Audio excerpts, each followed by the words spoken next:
Welcome to the regular meeting of the City Council of the City of Palos Verdes Estates. Today is June 9th, 2026. Time is 6:30 p.m. Please join me in the Pledge of Allegiance. I pledge allegiance to the flag of the United States of America and to the republic for which it stands, one nation, under God, indivisible, with liberty and justice for all. Thank you for that. Hope everyone is enjoying the transition to the beginning of summer. I'm noticing all the kids out of school and finishing finals, and here we are again. Okay, on to approve. Oh, sorry, roll call. Councilmember McGowan. Here. Councilmember Lazaro. Here. I'm sorry, Mayor Pro Tem Lazaro. Councilmember Quinn. Here. Councilwoman Losey. Here. And Mayor Kemps. I am here. You have a quorum. Thank you very much, and appreciate what you do. On to approval of the agenda. I have one quick change.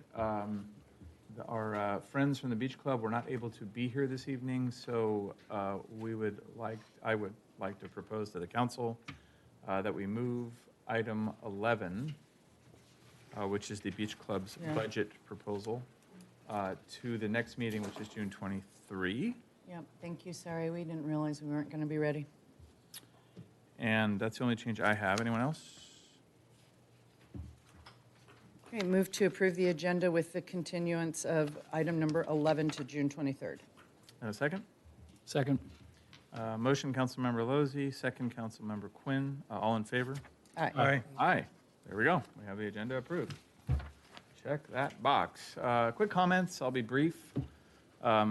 Thank you, everyone, members of the council and public, for your flexibility in the schedule this week. It's going to be a busy one. As we handle regular business tonight, and for those that don't know, look forward to a dedicated special meeting to collaborate sort of beginning election results and then into revenue and what to do going forward and collaborating together.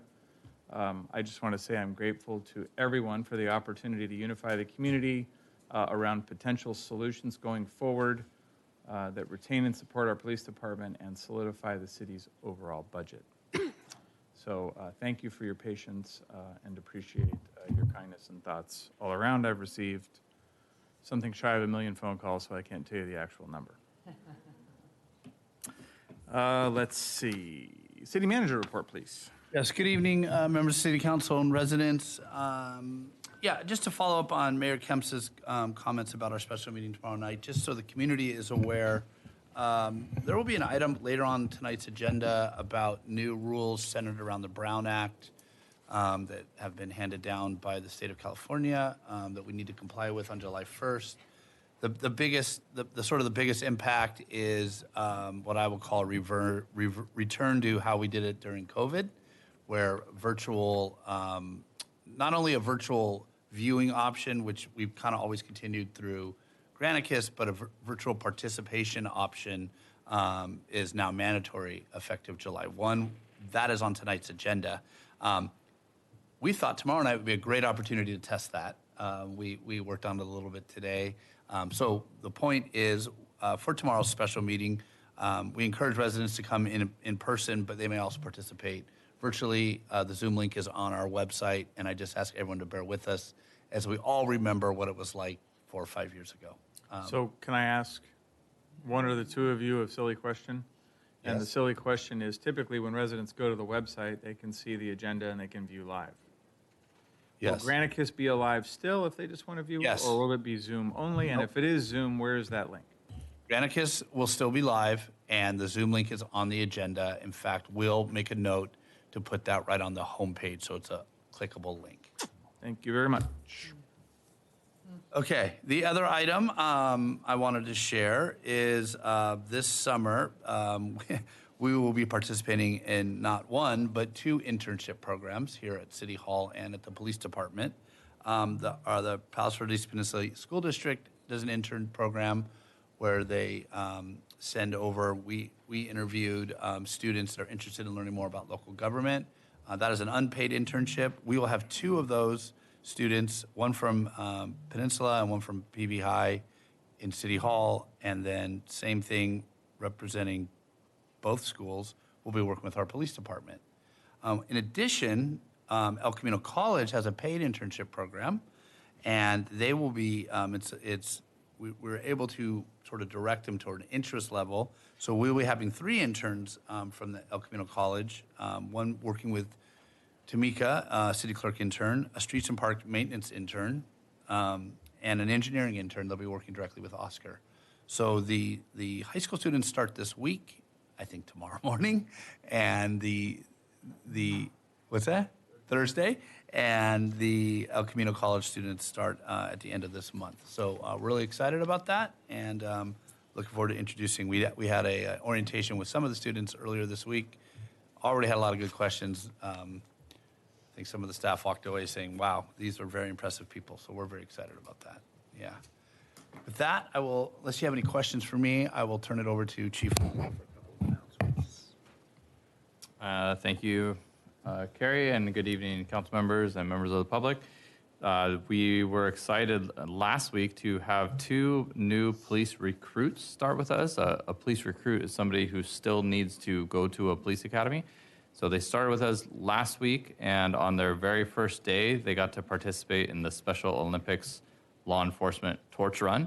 For those of you who may not be familiar, it's a campaign to bring awareness and funding to the Special Olympics here in Los Angeles. We received the torch from the south city limits of Pew Drive West, the limits with Rancho Palos Verdes. We received the torch from the Lomita Sheriff's Department and ran it all the way to Malaco Plaza, which is a little over 3.5 miles. The academy is very rigorous, and it's academic at the same time. So they're spending some time here for the next couple weeks, and then they actually have a formal pre-academy at the Orange County Sheriff's Department, and then after that they start their full academy, which takes 6 months to graduate from.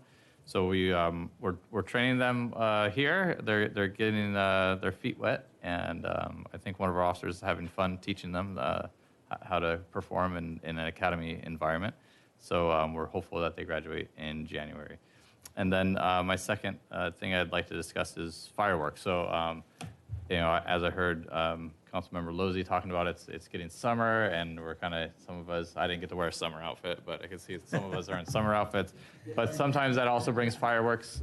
Kids are out of school, probably have more time on their hands, and we wanted to remind everyone that the fines have recently increased to $1,000 if you're in possession of fireworks, whether that's on public property or private property. So we really want to prevent any type of fires, and it's important that people not play with fireworks and perhaps monitor your kids. And that's all I have for today. I'd just like to add one thing to the fireworks.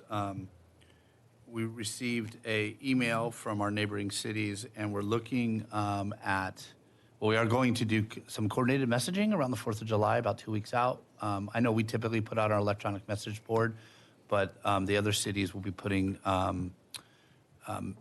similar message board with a similar message at all kind of the main entrances into the peninsula. So just another example of how we all coordinate together and just try to share the same message.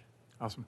Is there any way that you can circulate what firework programs are going to be held in the various South Bay cities? Because a lot of residents are asking, because I hear that more are being canceled than added. We can, yes, great idea. We can do that. I think it would be helpful. Yeah.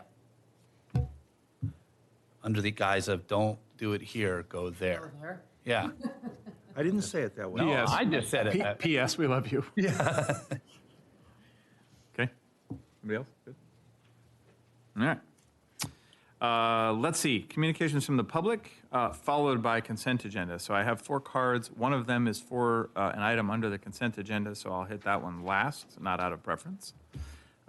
First, communications from the public speaker, Valerie Gorsuch, please.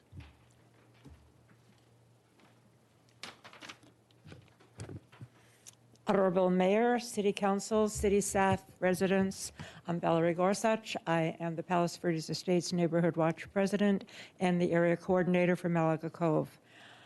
PVE Neighborhood Watch thanks all who participated in our annual Neighbors Meeting Neighbors event.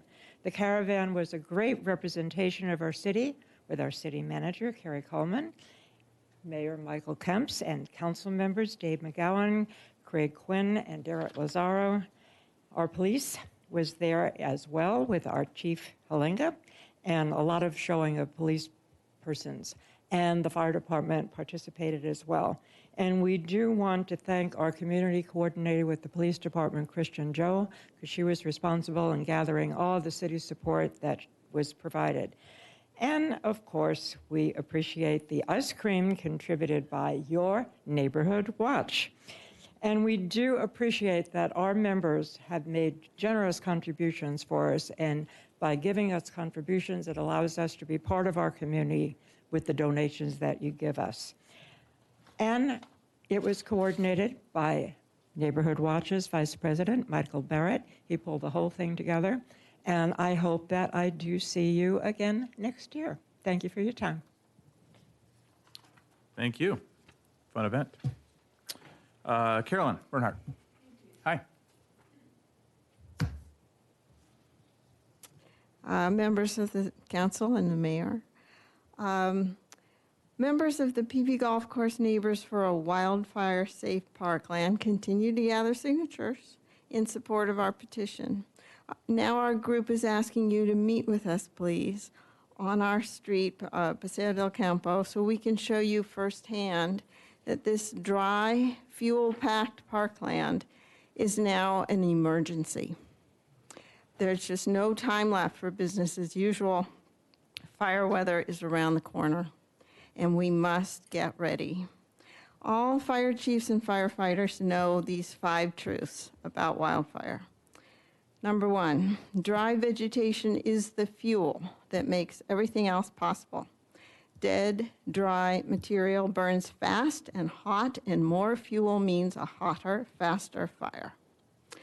Point 2, areas with years of fallen branches and dead brush burn far more aggressively than open land does. And this area is years in the making. Point 3, plants with natural oils and resins burn especially fast. Eucalyptus, pine, and other evergreen trees are all over this parkland. Now remember that Paseo del Campo's canyon and its powerful winds are right there next to the street. Point 4 is that wind pushes oxygen into a fire, fanning the flames. It also sends embers flying far ahead of the main blaze, starting new fires among homes. Point 5, fire climbs hills and canyons faster than it moves on flat ground. So wildfires moving uphill are especially dangerous and hard to stop. So please tell us, what are you and the golf course doing now to put defensible space between our homes and a deadly wildfire? We really need to start seeing effort, because this is not an overnight project. Thank you. Pause a second. Carrie, did you get my note? Ta-da!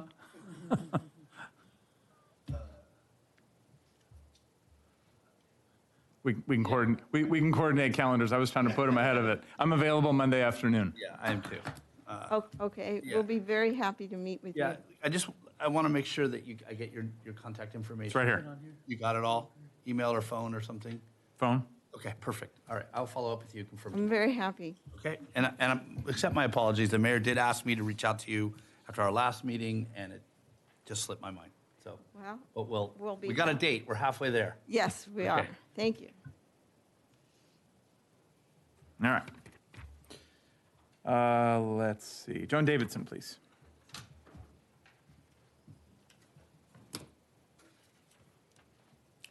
I hope the city still has money for that. I just wanted to talk about the everyday cost she of wants to Palos make the Verdes golf club do Estates. it. What? I think she wants to make the golf club do it. Oh, okay. On the agenda tonight are some items we don't even think about. Oversight and costs to the city. Law Enforcement Services Special Tax Oversight Committee. Tree trimming, citywide storm drains, building and safety, engineering, public work services, trash services. How should we pay for these unpopular costs? Would you like to live in your home with a leaking roof pouring on your head? Should PV Estates live like that? What happens to your home when the sewer line breaks on your street and the city has no money to fix it? It's happening actually to two people I know on two different streets. They have old sewer lines, 100-year-old sewer lines. Essential services such as our local police and fire departments must be able to survive with enough funds to do so. The mailers that came out the last few months saying the tax was a blank check were just absolutely not true. It's not a blank check. There is oversight and there are line items. I don't know what happened to the pride in our city. We're so special. You really need to think back why you moved here. To keep the city as vital and productive as it is takes resources, and it takes residents to care, and it takes funding and money. Do you want police and fire protection? Very specifically, they saved my best friend's husband's life a year and a half ago by getting there in 3 minutes. Literally saved his life. Do you want moving parts to work? Without your pride in your city and the realization that these are real costs, we can't proceed. I'm asking you to remember the reason you moved to Palos Verdes Estates. Step up, volunteer, because complaining and pointing fingers doesn't solve any problems. Let's turn this around and remember why we moved here and what makes PV Estates so great. And I want to add, I have the utmost confidence in our city manager, the staff, the police, the fire, and our city council. And thank you all so very much. Appreciate your comment. Thank you. Any other additional cards on general communications from the public before we go towards the consent agenda? Hearing none. Okay. Consent agenda items 1 through 9 are approval of warrants, city council meeting actions. 3 is parkland committee actions for which we have a public comment. Law enforcement services special tax oversight committee meeting actions. Adopt a resolution approving plans and specifications for an annual slurry seal project. Say that 5 times quickly. 6 is approval of amendment number 6 to the agreement with for tree trimming and maintenance services with Traverse Tree Trimming. 7 is agreement for citywide catch basin maintenance services with Ron's Maintenance in an amount not to exceed $164,068 using restricted funds. 8 is consider adoption of the proposed resolution approving the special tax report, et cetera, associated with existing Measure E. 9 is discussion and determination whether the Palos Verdes Estates Police Department has remained in compliance with California Assembly Bill 481 around military equipment use. Presently, the only card that I have is on number 3. Are there first any city council members that wish to pull any items from the consent agenda? I'd like to look at number 6. I don't think it'll take long, but Yep. yep. I'd also like to clarify, clarification question on, I lost the number. Which one? Slurry seal. or Slurry seal, whatever number that is. Number 5. 5.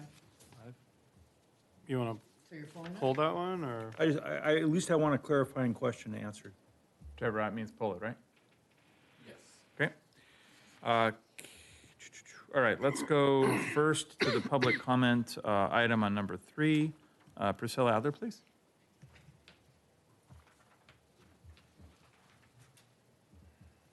Mayor Kempson, members of council, I just have a very brief comment. You need to move the microphone. Whoa, Now we hear you. is that good? Yeah. That much better. I have a very brief comment with respect to item 3, and specifically the removal and replacement of the 6 ash trees. Speaking on behalf of myself and our neighbors, this is a joint application, and we take no issue with the Parkland Committee's action. However, there was an inadvertent error in the application initially. The cover sheet of the application stated that there were 6 trees that were the subject of the request. In fact, if you looked at the support material, it said that there were 7. So there were 6 ash trees and 1 sickly elm tree. And somehow the elm tree was forgotten. We submitted a revision to the city, and hopefully that will be addressed in the next Parklands Committee meeting, and then ultimately come to you. But I did want to make the council aware that this item is hopefully going to come back with some clarification regarding that seventh tree. So what did Parklands hear? Parklands heard 6 acted on trees. 6 So it fell because out of the application before it got to Parklands, so the support material, the supporting letter clearly said 7 trees, but the number on the form said 6, and so did their, sorry, I didn't look at it. Did their motion include the 7th tree, or did it No. include the 6th? no, just the 6 because staff had not had an opportunity to evaluate the health and the considerations related to the elm tree. So we were allowed to submit a revision amending that application and including that 7th tree. All right, pause with me for a second. Quick question for Oscar. Should we remand the whole thing back, or is there a separate item for the 7th? We can consider it separately. I think they're ready to do the work on the other trees. Okay, so we should approve that and then let you go to the, okay. Yeah, and we'll bring it back and no fee permit to go back. approve the other one. Yeah, that's a good point. What if we do a no-fee permit on the 7th? We can do that. I mean, no fee to send it back to Yes. Parklands. Right. Yes. I don't, yeah. It's a recommendation of the council, yeah. I don't know, what's your, That sounds right. what do you, Carrie, you look like. Yeah, you I have don't think, were we requiring a fee to bring it back to Parklands? Well, you would if you're going to bring it on. If it's a new separate- application, it'd be another fee. We're trying to Yes. get- What did you indicate to the applicant, that we were going to put it back on Parklands without a fee? Do you remember? I think we were consider waiving the fee, but we didn't Okay, it's promise that we immaterial. will waive. I mean, yeah, Yes. so I can see enough nods. I think we But can. if the council supports that, then we were good. Well, it's not agendized for the council to decide. Oh, but Yeah. I As the understand. city manager, we will work with the applicant to Okay. get this back on there. But it's going back to Parklands, Correct. No, just the A one. new one. Just the one. just the one. Right, And so- the 6 are on, okay. So That was- therefore, we're going to leave this on consent to approve it so that work can begin without the other one That would be my standing in its way. recommendation. And then we'll wait for number 7 to come along later. Correct. Good? That works. Thank you very much. Thank you. Thank you. Okay, any other public comment on any of the other consent agenda items? Move to approve consent agenda items 1, 2, 3, 4, 7, 8, 9. Second. Motion, Councilmember Lozey, second, Councilmember McGowan, all in favor? Aye. None opposed. Thank you very much. Next is item number 5, please. Hearing the resolution relative to the slurry seal project. Did you want a staff report or just questions? No, I just want to make a clarifying comment. In light of recent events, I want to ensure in some of our prior discussions that no general fund resources are being utilized in funding this contract. And it's all coming from special dedicated funds from county or state or wherever, but no general funds are being tapped for this year's slurry recommendation. That's correct. It's all restricted funds, even though we're probably funding it at a lower level than the proposed PMP suggests. There's no general fund contribution to it. That answers my question. Thank you. Any public comment on number 5? Motion to approve. Go ahead. Second. I'll move to approve. We have like seconds, thirds. Okay, who's going? I'll Who's go. counting? Yeah. Motion, Mayor Pro Tem Lazaro, second, Councilmember Quinn, all in favor? Aye. Aye. Okay, 5's approved. On 6, amendment number 6 to the agreement with Traverse Tree Trimming and Maintenance Services with Traverse Tree Trimming in an amount not to exceed $450,000.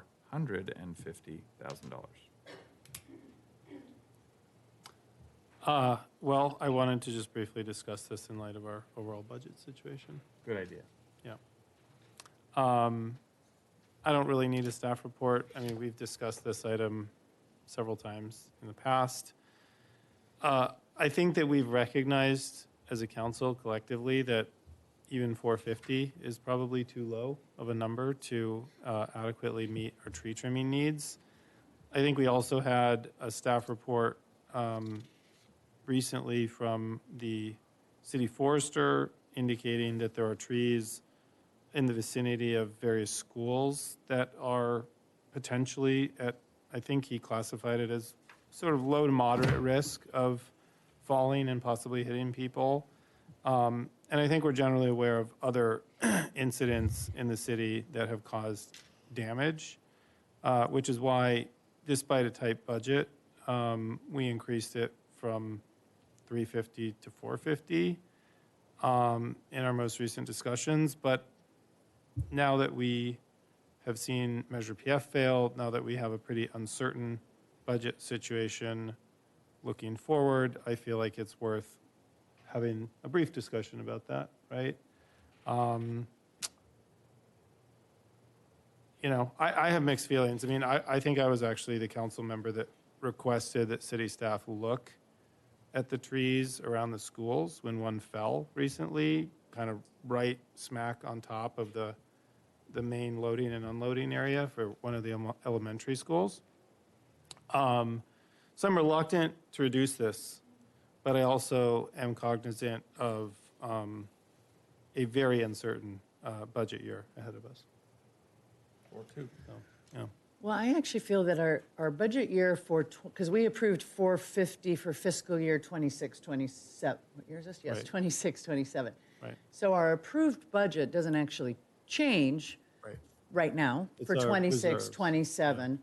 And while I think yours is an important comment, I think that when the day comes, if we felt like we needed to make changes, then we should look at the budget holistically and look at it and not try to pick pieces off one by one.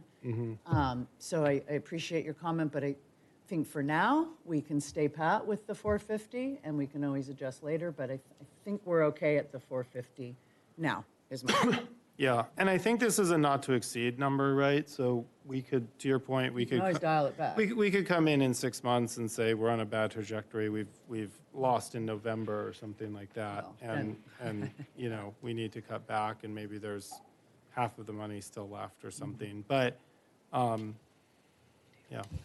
I'm going to take a little bit different position because I think we have a fiduciary responsibility.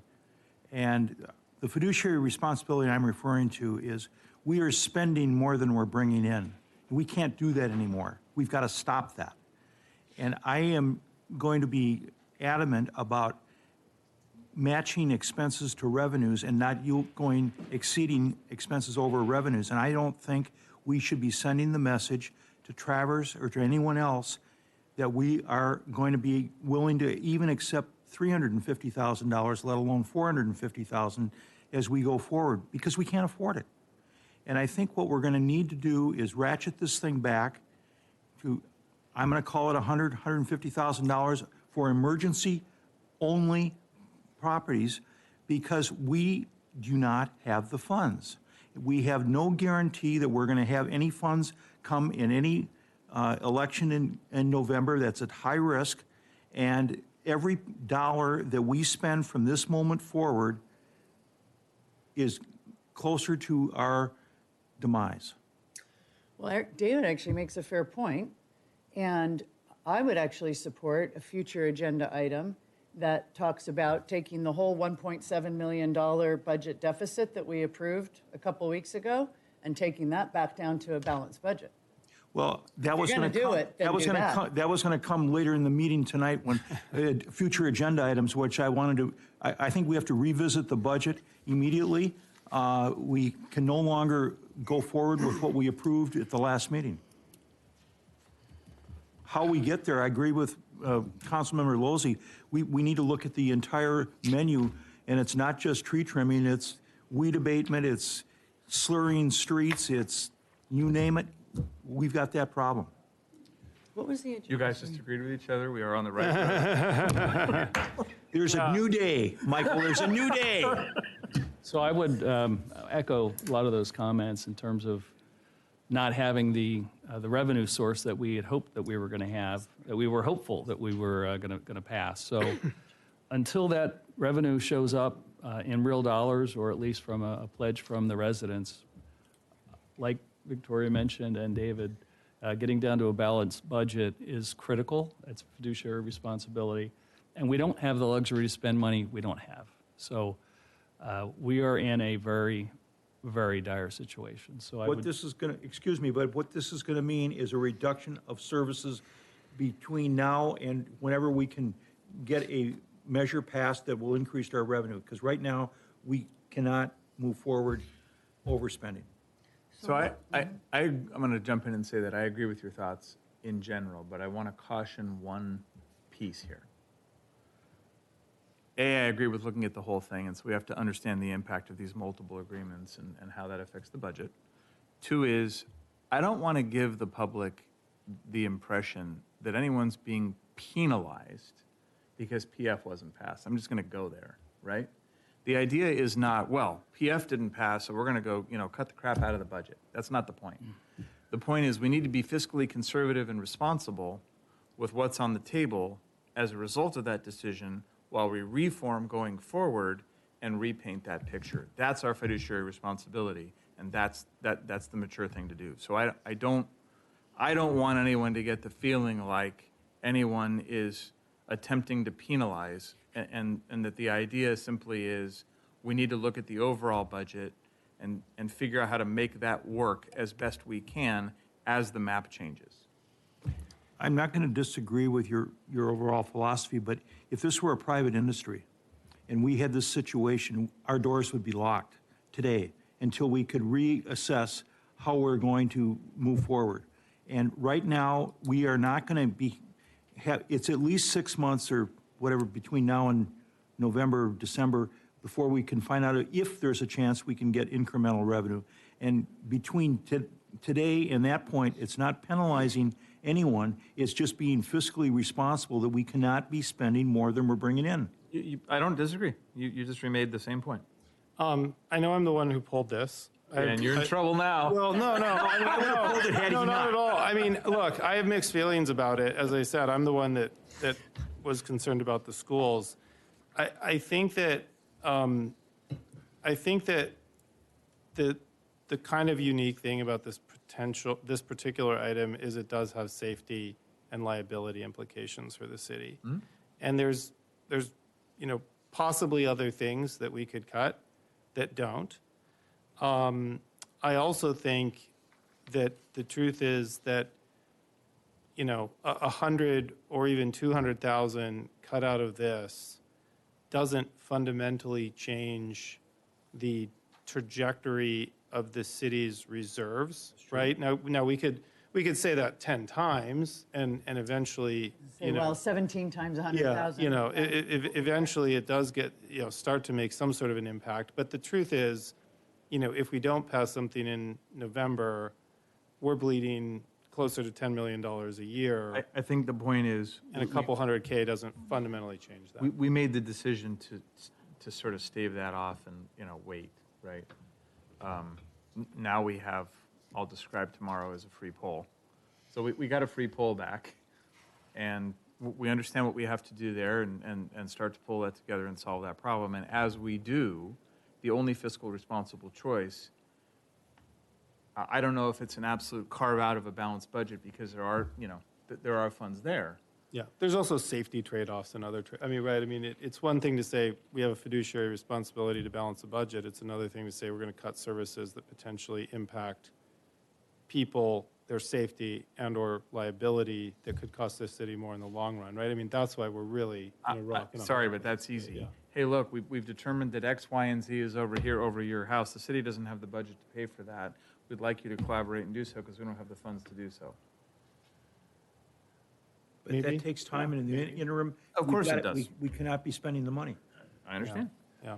Michael, I've got a question about the tree inventory, if you will. Of this $450,000 that we hoped that we were going to spend at one point, question is for Carrie. Is there a way to identify which trees in that initial tranche are absolutely necessary from a liability perspective? For instance, not cutting down trees that might be in the middle of a canyon, but those closer to homes, et cetera, et cetera. I don't know how long that would take or if it can be done, but we do know that the number one liability for on our JPIA, 33 tree claims, right? So we want to avoid claims as much as possible. So if there's any way to come back. I'm going to say a couple things, and then hopefully Oscar will back clean up. First off, our tree expert is out this week, so I had anticipated being able to get a little bit more information ahead of time. From historically the way it's done, and this is where you're going to have to make sure I do this right, is we look at trees and trimming and maintenance in multiple ways. The first is there's a cycle, a regular maintenance cycle that is followed. In fact, the tree inventory recommends a more frequent cycle than we typically desire to follow. Doesn't mean it's what we've been following, but it's actually more aggressive than our expert believes needs to happen. That's explainable. They took a big look where Carl, our expert, has probably seen and touched every tree in this city. I don't think trees in canyons or anything like that are ever really on any type of list, with the exception of if one goes down and goes across a trail, we'll have to get out there and clear it. We pay a day rate with Travers, and when a tree is identified as a need, other trees in that immediate area, because we're already paying for them to be out, are included, because trying to get the maximum out of that day rate. In addition, if there's one on one side of the city and maybe a really critical one, it just happened recently on the other side, we'll try to maximize that day rate. The final answer is, going back to the tree inventory. That's been a really great tool, and I know that Oscar and team have been working on the last piece of that, and that was a tree management plan. But it's been a really great tool because it gives us sort of a starting point. We always verify it in the field, but it's been really good to kind of see what was identified as part of that story. But one of our worst trees going down this year, ironically, was not identified as a problem tree, and it was sort of that act of God on a rainy, windy night. So I will ask Oscar to finish with that. Do you think you can work with Carl to bring back some sort of, I think what Craig's looking for is how many are critical and the most critical for this next year? I think that's essentially what you're looking for. So the tree inventory already provides a recommended targeted list of trees that we need to trim. Is much higher than what Carl will come up with. And so it's going to be a combination between that recommended list and Carl actually inspecting each tree and confirming that is needed. And that's really the biggest value that the city has, I think. When I look at the city and the fact that it looks the way it does is because Carl has been very, I was telling... Precise, yeah. My conversations with Kerry, is he might not be very popular with a lot of people or popular with some, but it's because he's pretty strict about what can be done on each tree. And if he doesn't think that is needed, he's going to tell you. And so... He's not here to defend himself, so I'm going to tell you, there's plenty of people in the love category, too. It's not just the others. It's true. So. It's true, yes. So, but I think it's going to be a combination between, once we complete the urban forest management plan, it's going to be a combination of that, plus his expertise in really making that informed decision whether we need it or not. So I think the challenge, I don't mean to take your parade here, Craig. I think the challenge, Oscar, is, I've heard Carl say multiple times, I don't know if in public or private, but I've heard him say multiple times that budget needs to be $1 million. And here we are facing the challenge that we're facing. So you're hearing the first request, there'll be more, of, geez, how do we make this work on a short-term basis because of what we're facing, right? And I think we need to look to that expertise and understand it.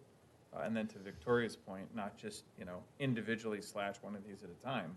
We need to look at the whole thing and prioritize it. Let me just add to that, because this is going to transcend into weed mitigation, and it's going to transcend into Landscape maintenance. And landscape maintenance, you took the words right out of my mouth. And I think all of these have got to be on the table. And we got to find what, $1.7 million or something, pretty damn quickly. And it's going to be across the board. It would be helpful for me to understand what, if at some point the city staff could come back with an analysis of, if we can close that $1.7 million budget deficit, does that actually change our trajectory? Because let's say something fails in November and we're kind of staring into the abyss and we have our reserves, which obviously exceed 1.7 million, it's approximately double that, let's say. But, does it actually change our trajectory? Because if it doesn't, then I'm hesitant to cut services that potentially. Yeah, how could it not? It puts 1.7 back in reserve. Change our trajectory in the sense of like actually bridging us to another election, right? Well, it may not be another option, but it would extend the time we have to survive. Right. I'm not saying that 1.7 million doesn't matter. I'm just saying if if we're going to cut services that potentially impact safety, It's high risk. It's high risk if it doesn't have a material impact on our fiscal outcome. I guess that's what I'm going toward, right? Well, what does it actually mean? Material. Well, right. I guess we're looking at outcomes, right? We're looking at outcomes for the long-term health of the city. If 1.7 million doesn't change the outcome, is it worth cutting services? Again, I'm the one that pulled it. I'm trying to kind of have this preview of a debate, which I think, as we've all said, we're going to kind of hit this over and over and over again. I mean, I wonder why tonight was lined up the way it was. Welcome to the next 6 months of our lives, right? I mean, yeah. Well, the Travers budget for 25-26 was, we bounced it all around, was 350, right? We hacked it, we realized that we just couldn't even do. Yeah. We could keep it flat at 350. We could put I would probably put a little bit of an increase on that because we know 350 wasn't really the right number either, but. But you're spending money that we don't have. But we have to spend, we can't just start to spend nothing. We still have to be in business. Right. Well, we could go back to just emergency repair. But 350 was the number for I think emergency. No, because we cut it to 200 and that lasted like 4 months. Right. And then we said, no, okay, to just do emergency for a year was 350. And then this year we added 450 because 350 didn't even quite cut it either. But I mean, so we could keep it. I mean, I think Is 350 I don't like adequate piecemeal. Or is that decision. higher than? I would rather keep the number low and come back, and you come back in 6 months and say, hey, we're at 225 and we had 250 as our cap and we're going to have to dig deeper because of X, Y, and Z. I also don't want to jerk around our partners. The last thing we need is our service partners saying, I'm out of here. We don't need that. No, I fully subscribe to that. I really do. But we also have to have reality that we don't have the cash. Our treasurer is not going to be able to write checks. Well, he can this year, but Yeah. yeah. I mean, What's your suggestion? Do you have a suggestion for what you proposed, Derek? Well, I was going to say, I think it's been a good discussion. I think where I fall on this is this can be changed. This is not a binding agreement, right? We're not writing a check for 450. And so I think that in light of it, I would probably stick to the proposed 450 with the understanding that we may have to come back and revisit this as our circumstances change. I would disagree with that. I would too. What else you got? I would move it down. Yep. I would move it back down to 200. No, too little. We already show we can't operate on that. Well, then we have to address it in 4 or 5 months or whatever. But let's keep our finger on the pulse and pray that we don't have any major storms. I would keep their budget flat from the end of the budget we're in right now, the moment, 25, 26, which we determined that we can't 350 is about the number that we can operate on. It's the absolute minimum we can Yeah. live with, basically, yeah. And even do I this. actually think that's better than approving 450 and then in 8 months saying, oh, sorry, Changing it. it's not, you know, like, you can always increase, it's harder to decrease, I feel like, I don't know. I'd go flat to So this year's take it budget. to 350, in other words. I'd go from 450 to 350, I hate to do that, but. I agree with Craig Quinn. Am I about to become the swing vote? You might be, I Wrong mean, answer. What'd you say, 2? And you said I agreed with Craig. 100,000 or something? Well, Said 200. I would like to, 350. very candidly, we don't have the cash. We do, Well, we do have the cash. We have it right now. I hear you. yeah, it's, We have the cash. You don't run On an accrual basis, it's fiscal- bad planning. I agree with you. You don't run a fiscal operation the way we're running this one. Okay, how about 300K with a direction to staff that this be incorporated into an overall budget review, which we won't request now. We'll request it as a future agenda item at the end of the meeting. I think I could live with that, personally. I mean, again, cutting it too little, I think creates safety risks, potentially. Or cutting it too much, Do rather. I feel like an auctioneer. Do I hear 250? 250 sounds better than 3. 250 I would go with. We're probably going to be back in the We'll same be back here in boat. 3 months, fully and we agree. we look silly. We No, look we don't. silly. No, I don't think we look And silly. our staff can't I don't think- operate, and our service partners are gonna throw up their hands and be fed up with us. We just had a tax measure refused. We have no future Okay, revenue. but we have one We right don't have now. anything. Well, we do. We have one right Oh, I now. thought you meant proposed. No. We have one for 1 more year. Well, and it's not adequate. Well, clearly. So, I mean, spending any additional monies and authorizing any, spending more than revenue, to me, is a fiscally irresponsible action. Hey, just for the record, for a little humor to lighten this up, when I first got on this council, I was doing this to you, Yeah? and you refused it. Well, I was trying to find a way to work it out, but the fact is, 6, 7 years ago, we were talking about these very same issues, and we didn't take action to correct the problem. We've made marginal Somebody make a improvement. motion. I move that on item number 6, we propose a budget of $250,000. Second. This would be to approve the stack recommendation, but then change the amendment, section 2B, to say 250,000 rather than 450,000? Yes. Is there a second? I seconded it. That was a second. Okay. We're making a mistake. Could we have we can always change it. Can I have a voice vote, please? Councilmember McGowan, Yes. Councilmember Quinn, Yes. Councilmember Lozey, No. Mayor Pro Tem Lazaro, Yes.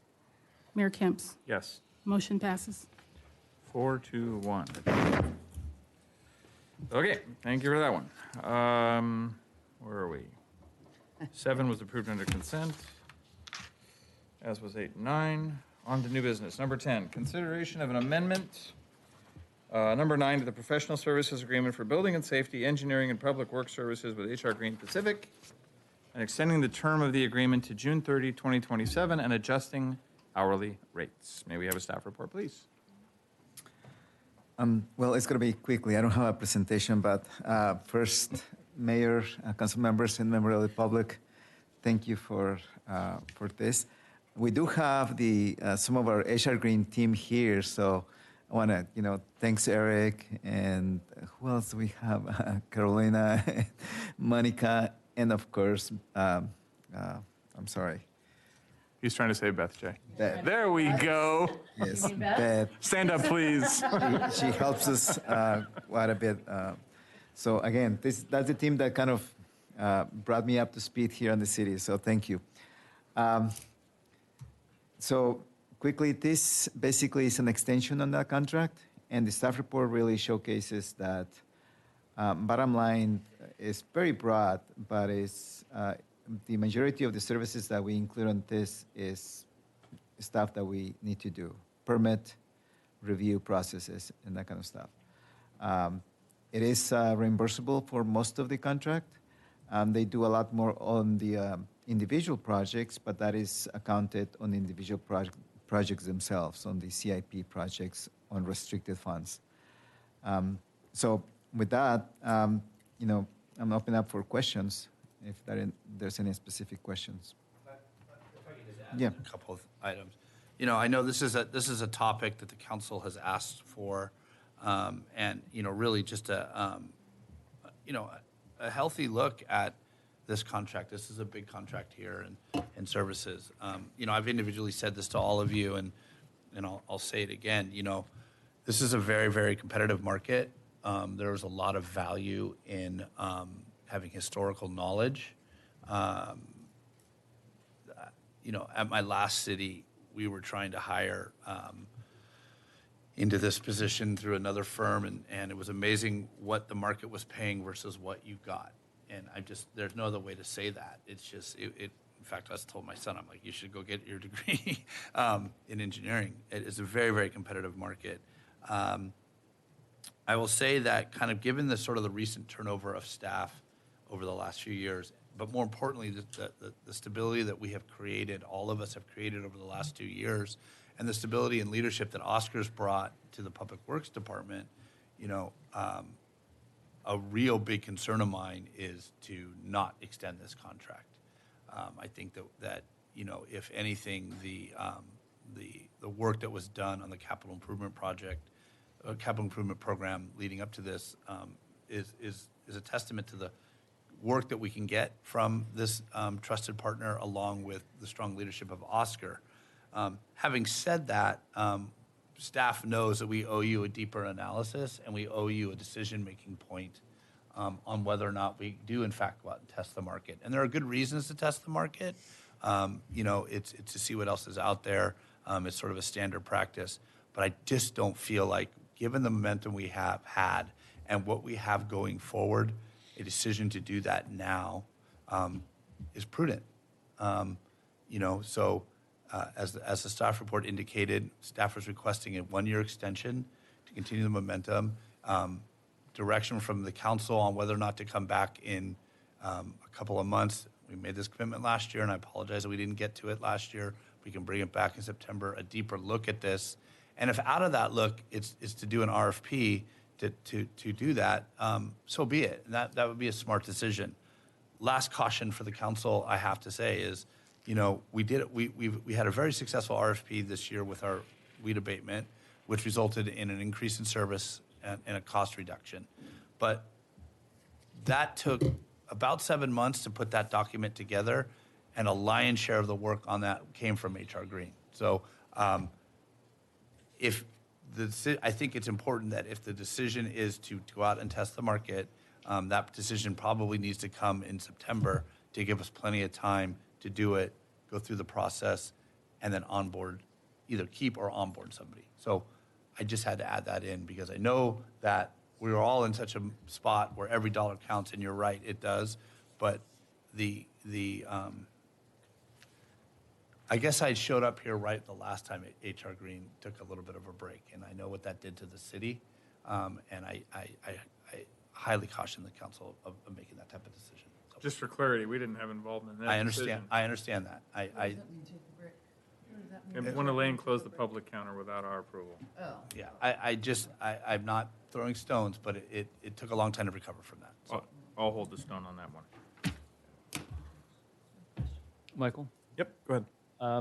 Question for Carrie. One is, in light of the conversation we just had regarding revenue, is there any way to accelerate the time frame on that RFP to find savings or more efficient ways of doing business? No, there is not. The second question is, and it may not be appropriate for this, but from a customer service perspective, we know that residents get tripped up between the Homes Association and our planning department and everyone that's involved in that. Are we going to find ourselves in a better position for the resident through some cohesion or better working environment to make it simpler for the residents as part of what we're going to look at? I hadn't thought of that. I think sort of what a lot of what's been centered around with our relationship with HR Green has been to deal with cost recovery, to make sure that the services that we're providing are being covered by our fees. The second is, are we being charged at a market rate? The relationship between engineering and PVHA doesn't, there's not really there. I mean, with the exception, it's really at the planning level. And, you know, the bulk of our planning staff, well, half of our planning staff are in-house staff, so there shouldn't be much of a change. Obviously, you know, Eric is with HR Green, but probably runs more interference than anybody else in this city out there. I don't know how to tackle that. I'll share with the council today, there was a lady at the counter crying, hysterically crying, because she couldn't get through to PVHA to get her item taken care of. And her building permit was on the verge of expiring. Right? And our staff did a great job. Oscar, Cheryl, Eric, all were on this. They brought in Jeffrey too. And basically, essentially, we solved it. We found a way to extend or keep her building permit alive. But, you know, quite frankly, I don't have a lot of window into how things work at PVHA. So I think that the issue that you're referring to is separate than the city's relationship with HR Green. Save one's comment. A disruption in that service, the combination of others, would not do very much for our customer service out there. Okay, fair enough. Thank you. Others? Yep. So first, I do want to commend the Public Works Director. The staff reports have just gotten so much better, so much, just more detail. I don't want to say better, but just more detail. And for me, I appreciate that. I like more detail. I like the history. I like, you know, when you kind of dial it back and say, okay, well, 5 years ago it was this, and now it's this. Okay. So thank you, because I find that really useful. And one of the points you made in the staff report was that the continuity of your outsourced partners. I liked when you said a resident should not know if somebody works for the City of Palos Verdes Estates or HR Green or Joe Blow Consultant. That should be somewhat invisible to them, so that was a good point. And the continuity is important, and Carrie already really touched on it, the staff who's here. You know, they're out there running interference with residents, you know, all day, every day, and trying to problem solve, trying to help them maneuver the process, you know. So I do think that they're important partners, for sure. I think that we have been, you know, when Carrie, you kind of said, and then you went back and said, no, I know you gave us direction to do an RFP, and, you know, we didn't get to it, because at first it sounded like you'd never received that direction. We have sat here and probably given that direction every single year for the last 8 years. And it's Maybe been 7. 10 years. We've had them for 11 years. So it's time. And we may end up with the same partners, and that's great, but we need to look. Okay, but that's not today's problem. So I think there is no choice. We have to approve this. We have to approve this amendment, and we have to extend a year. But I think we have to ask. The rate has to be flat. I mean, actually, I have a question for you. It has a rate on attachment B, 1126, and then it says 1127. But isn't the effective date of this going to be July 1? So do the hours not adjust until January? Yes, that's correct. So the hourly rate adjusts on a calendar year, not a fiscal year? Yes, that's what they're proposed, and that's what we kind of. Okay. So I would say we need to keep it flat until 1/1/28. I mean, we're not giving anybody raises, and that doesn't dial it back, which is what really we should be talking about. And I'm sorry, are we in comments or questions at this point? Oh, question, sorry. Still question. That was my question. Sorry, that was a question, okay. Thank you for answering it. I have a question, but I'll save it to the end. You too? Sorry. David, do you have any questions? You go ahead first. I'm trying to get formulated. I actually would like a little bit of the staff report on this particular item, just because I don't think I've had as many opportunities to really hear it, and I think reading it into the record as well is just something I'd like to do tonight. You know, I think most of my questions, which I may have to wait till we've done this, but most of my questions sort of relate to the fundamental structure around sort of fee splitting and whether that is actually the right structure. You know, I think that, you know, just I have questions about the efficiency of that model. But I generally agree with the other, you know, thoughts that this has been renewed for 11 years. It's probably time for an RFP. I think there's things that are working well. There's other things that are not working as well. And an RFP would give us an opportunity to make some course corrections where we can make some improvements. But, you know, again, looking forward to kind of hearing staff's official position on this renewal. David? Let me add a couple of other things. I've tried to reverse engineer the numbers.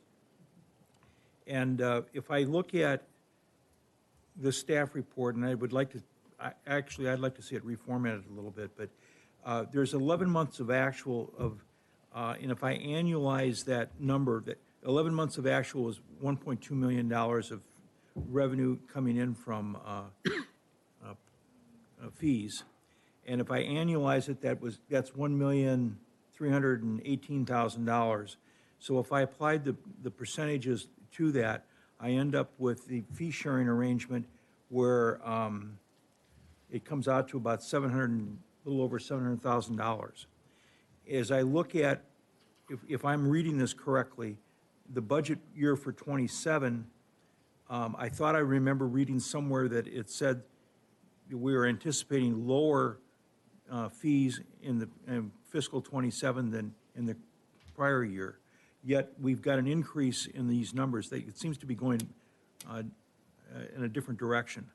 And I'm trying to get that all reconciled in my own head. That's before the fee increases, the hourly rates, which is a separate issue, I believe. But I want to make sure we're on the same page with what we're assuming for plan checks and application fees and everything else that come in, and how this cost sharing works, and which really drives back to Councilmember Lazzaro's concept of better understanding whether this is the right model for our city. And because right now it's been extremely convoluted, and the fact that you've broken it apart and keeping it separate, I think, is a major step forward. A couple of things. Well, one more pile on before you answer the questions. okay. Before I go here, let me say that I think supportive of verifying the market, but I think with what we have, this is one of the most critical partnerships that we have in the city. And if it were to get screwed up, it would unravel the place. It's that critical. So let me say that one. I think, you know, all the desires to look at the way this is split up and how it works and the fees and all that, supportive, happy to do that. There's one thing in the staff report that I'm really semi-confused about, and that is the total fiscal impact, in addition to David's analysis and the 12 versus the 13 or 11 versus 12 months.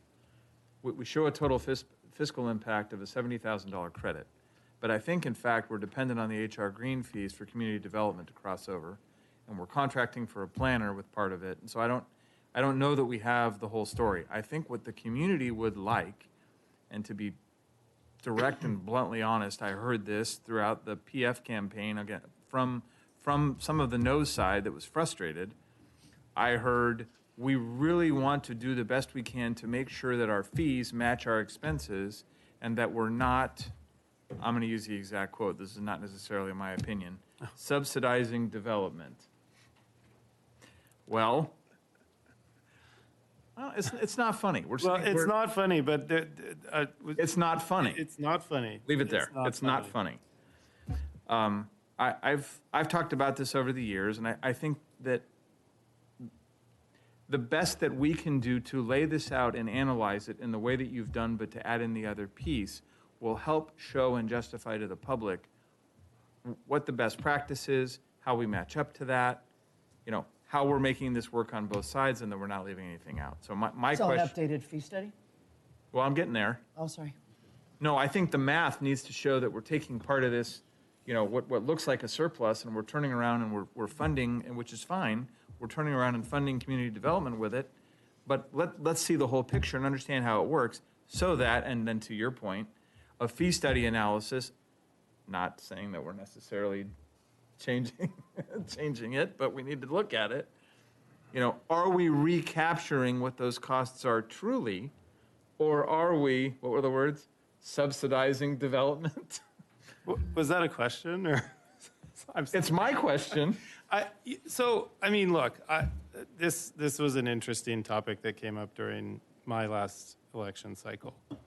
And I think that the interesting thing about it is that Palos Verdes Estates, the entire lifeblood of our city is families moving in, right? If that pipeline stops, there are no hotels, there are no entertainment districts, there's almost literally nothing else that drives property taxes or any other real serious revenue source other than families moving in. And for that matter, it's not just about money, it's what kind of community do we want to be in? Do we want to be in a dilapidated community that is, not in demand by new families?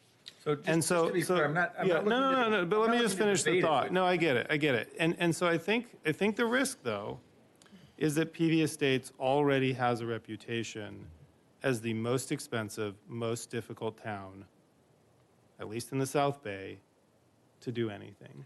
And I think if we make it more expensive, I think the risk is that reputation only gets louder, right? And so I hear it. Again, it was a topic of debate, 2 years ago. I've heard the comments in both directions.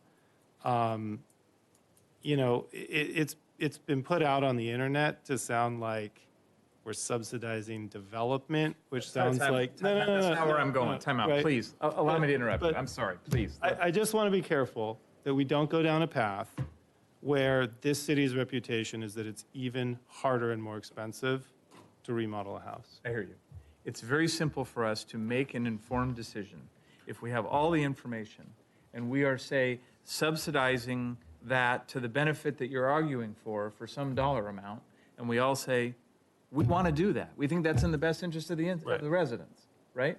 So don't misunderstand me. I'm not trying to combine my request or my concern into a lobbying effort to go not fund development in our city, whatever that is, right? All I'm trying to say is show the folks. No, I'm always for more information. I don't disagree with looking at this as we look at the overall structure. I'm just trying to get in front of the debate, frankly, and make the comment that, subsidizing development sounds like a terrible thing. I'd be against it every day. Okay. Having a reasonable pathway for families to move in and remodel a home to continue this community's vibrancy, it's got a totally different ring to it. It's very just difficult think for we me have to to be debate a careful. topic where I don't know if my negative number is 2 million or 200,000. Right. Well, Can I change the subject a little bit? Can we move on? Can we talk about Yes, I'd like to move on. I've got some questions for Oscar, which is not on the development side, but let's go to the other side of the HR Green contract. And I happen to agree with continuity with our engineering firm and maintaining stability, but I also am very concerned about understanding the cost structure and how it all feeds together, which candidly at this moment I don't feel comfortable with. Oscar, it's my understanding that in the this contract, there are some incremental service requirements that we've had to ask HR Green to be able to provide to our community. And I'm thinking of, as it relates to waste management and monitoring and all the reporting to the state of California and whatever other things. Can you articulate what those incremental services are that we're going to need because it's a state mandated law, and any idea of the cost associated therewith?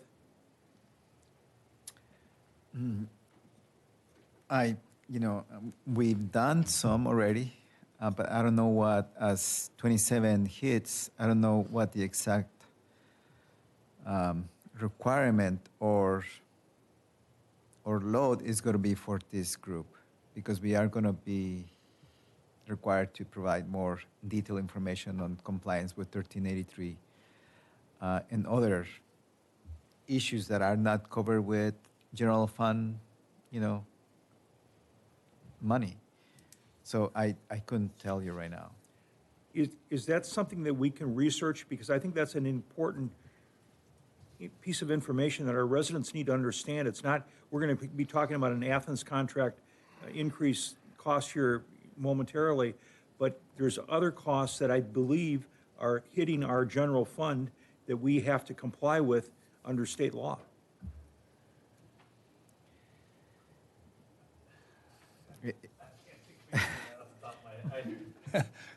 We can bring that back. How does that sound? Am I off base? No, you're not off base. I just can't in the moment. You don't have those numbers. I don't have them ready. Well, trust me, I'm not trying to nail anybody. I know that. I know you're not. In fairness, that's a good question, but it's not under this agenda item. Neither is a debate about community development. Well, it is under this agenda item because it's part of this budget. What is? These monitoring fees for I think, trash. I mean, if I'm understanding correctly, you're asking if HR Green costs are going up because they help us meet various state mandates.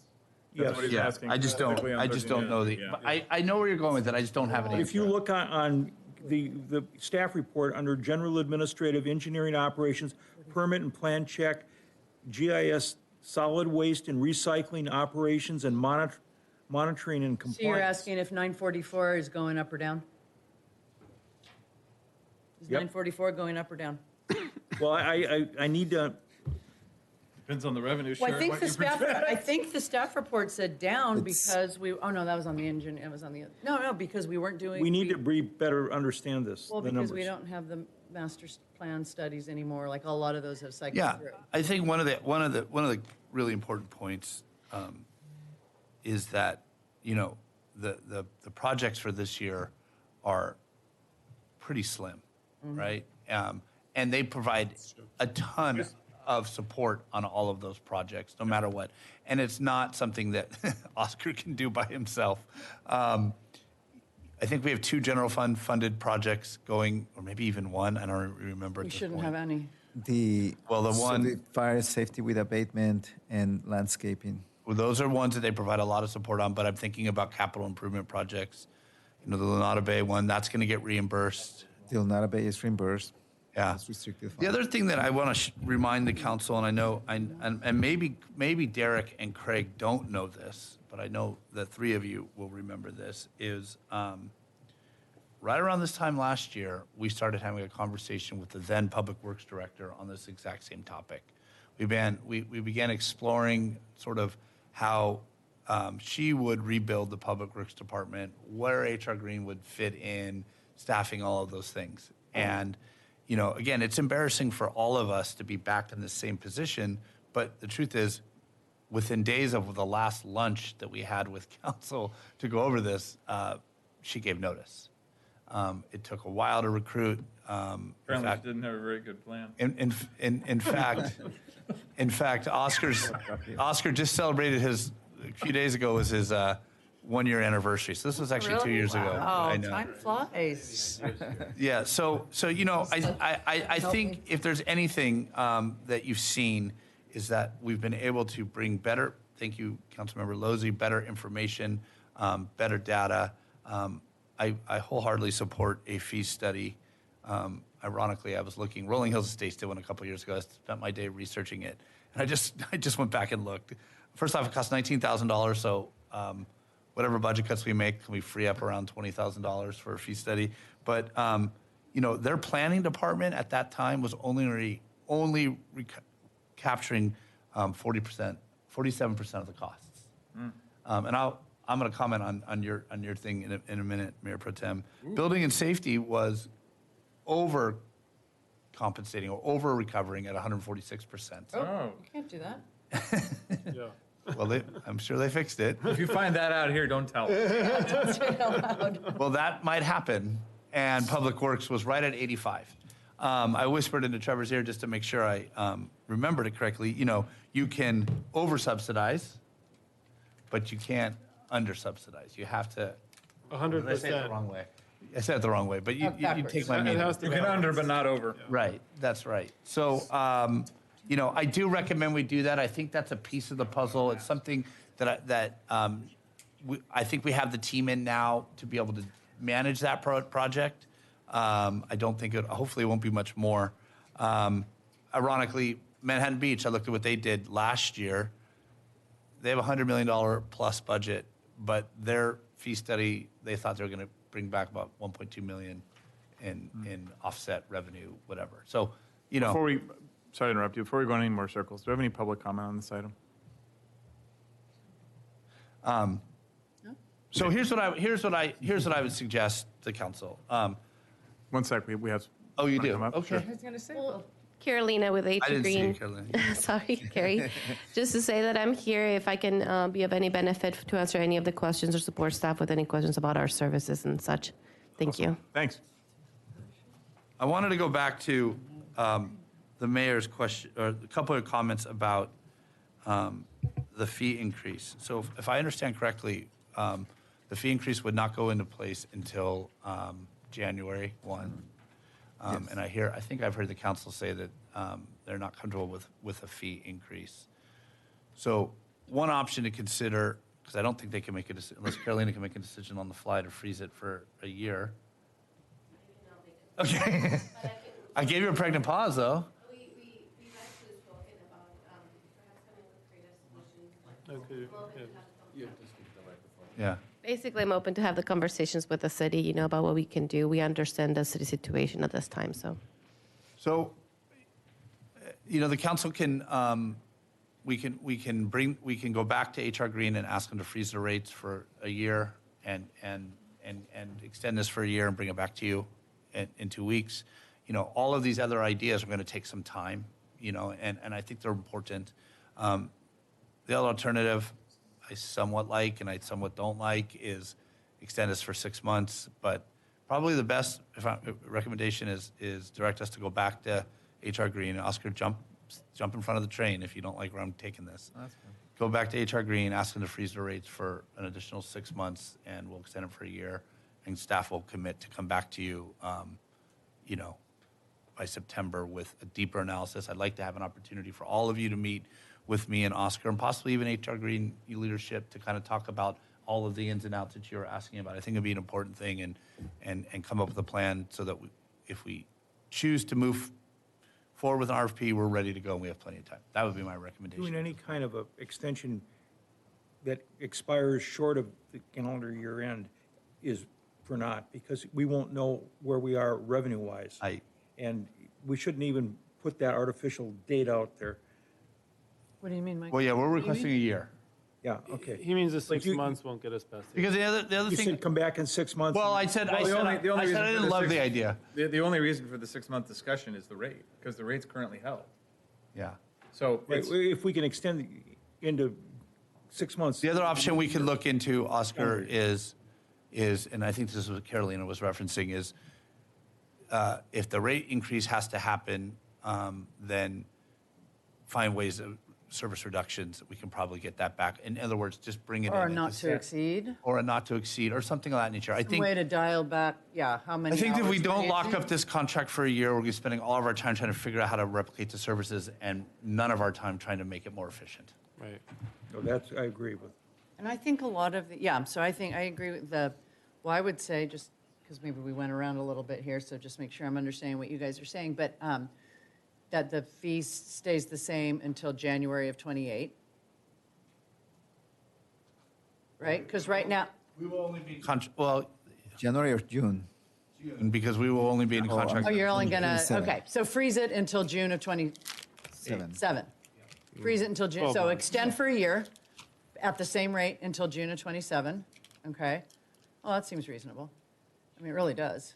And then I feel like a lot of the point, just wanted to say that a lot of the points that have been brought up, you know, like, is this revenue share the most current, you know, state-of-the-art best practice? You know, I think that, all of those points, those come out in an RFP. And that, to me, is, and there was an excellent point in the, you know, in the staff report, you know, we've got a lot of projects. We've grown up a little bit, I think, in the last 11 years. And I think we need to be thinking about if we should be insourcing some of these jobs. We're paying a boatload of money to outsource it, and we've never really looked to see if insourcing would be less expensive.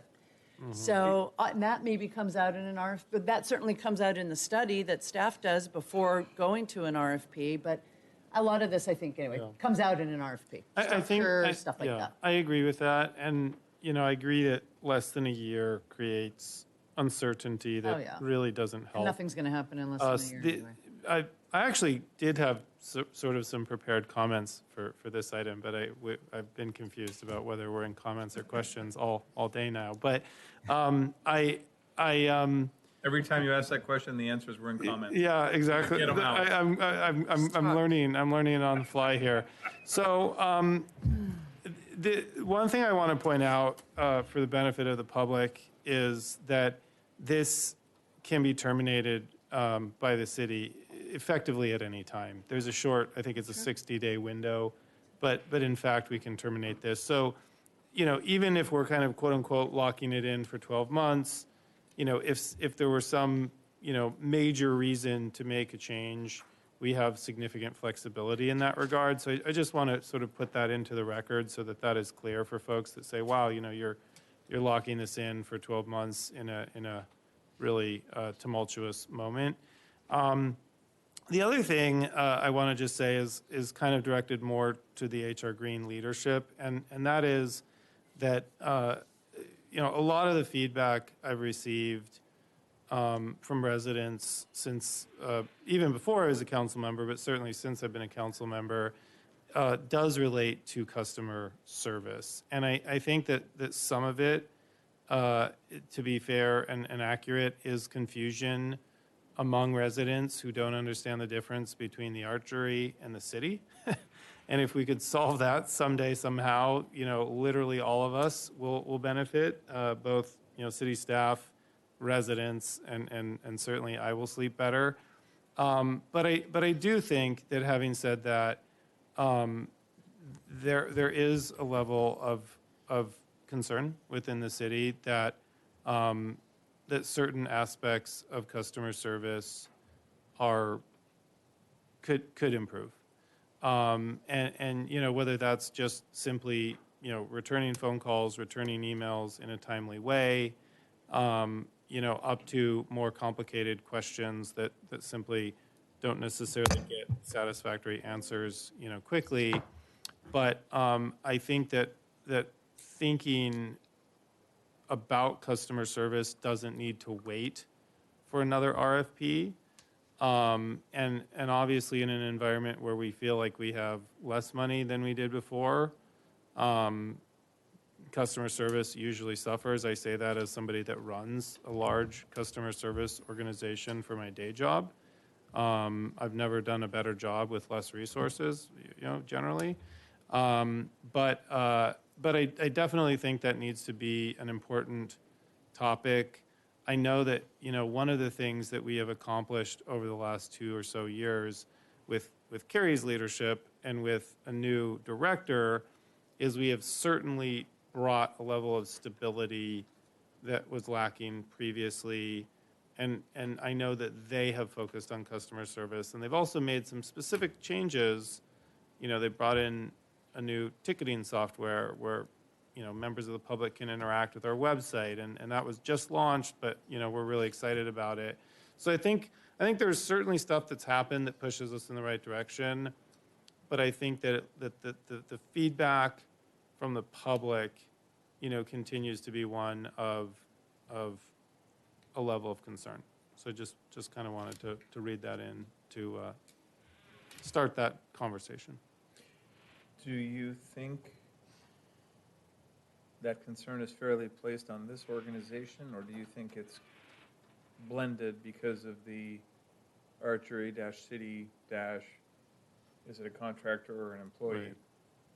Blend? It's definitely blended. I think that some of it relates to some of the changes that occurred.